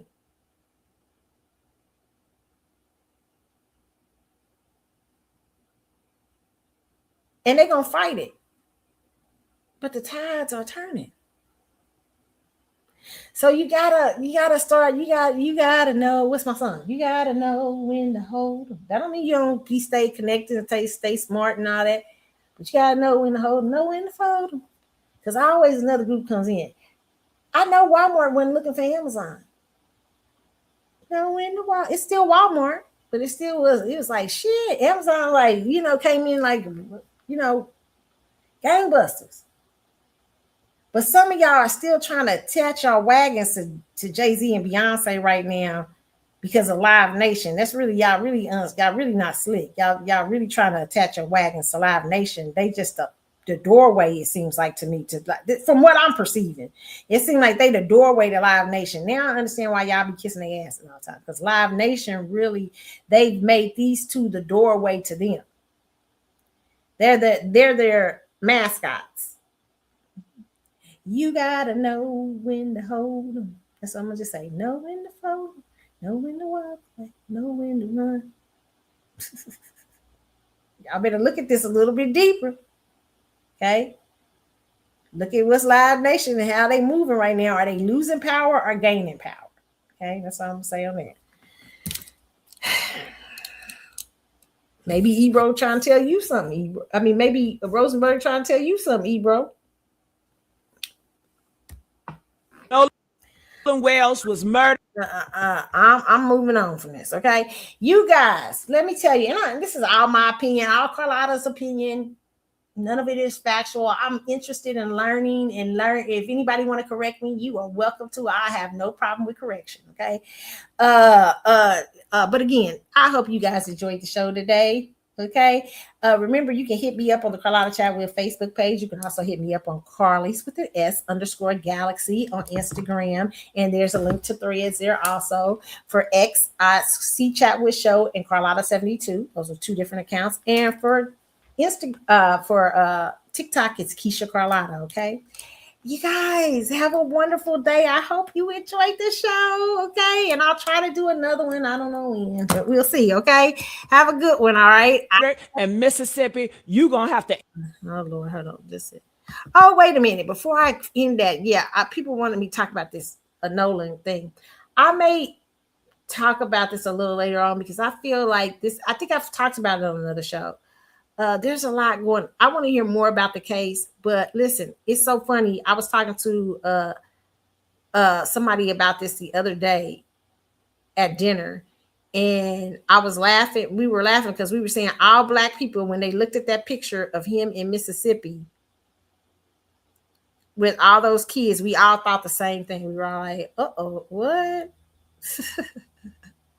It's funny, especially if you're Black, traditional Black American. We all knew like what, like, whoa, y'all had to say, most of us have the same thought. It's just like with Jussie Smollett. No offense, even though I kind of don't understand about Jussie Smollett now, but when we heard the story about Jussie, it was very unusual to Black people. Black people were the first people to start doubting that story because we was out here like, you was out in the what? You went to go get some Subway at what time? And somebody threw some ice water on you. We be putting this stuff together. We detectives up here, Black Americans. We know when it don't sound right. When it don't sound right, we be like, Even though Jesse's documentary is interesting and make you think differently, okay? But yeah, so yeah, I will come on another time and I will try to discuss that. I will try to bring that up and see, maybe have a show and talk about that, okay? And my thoughts on that. But you guys enjoy your rest of your week. Enjoy the weekend coming up. And I hope you guys have a good one. Oh, and I guess I will give you I have not talked about Love After Lockup. Somebody remind me that. I will tell you my thoughts on Love After Lockup this week. I have been watching Love After Lockup. Love After Lockup this year is kind of funny, okay? But yeah. So we'll talk about that, okay? Also, all right. But you guys have a good one. I am out. All right. See ya.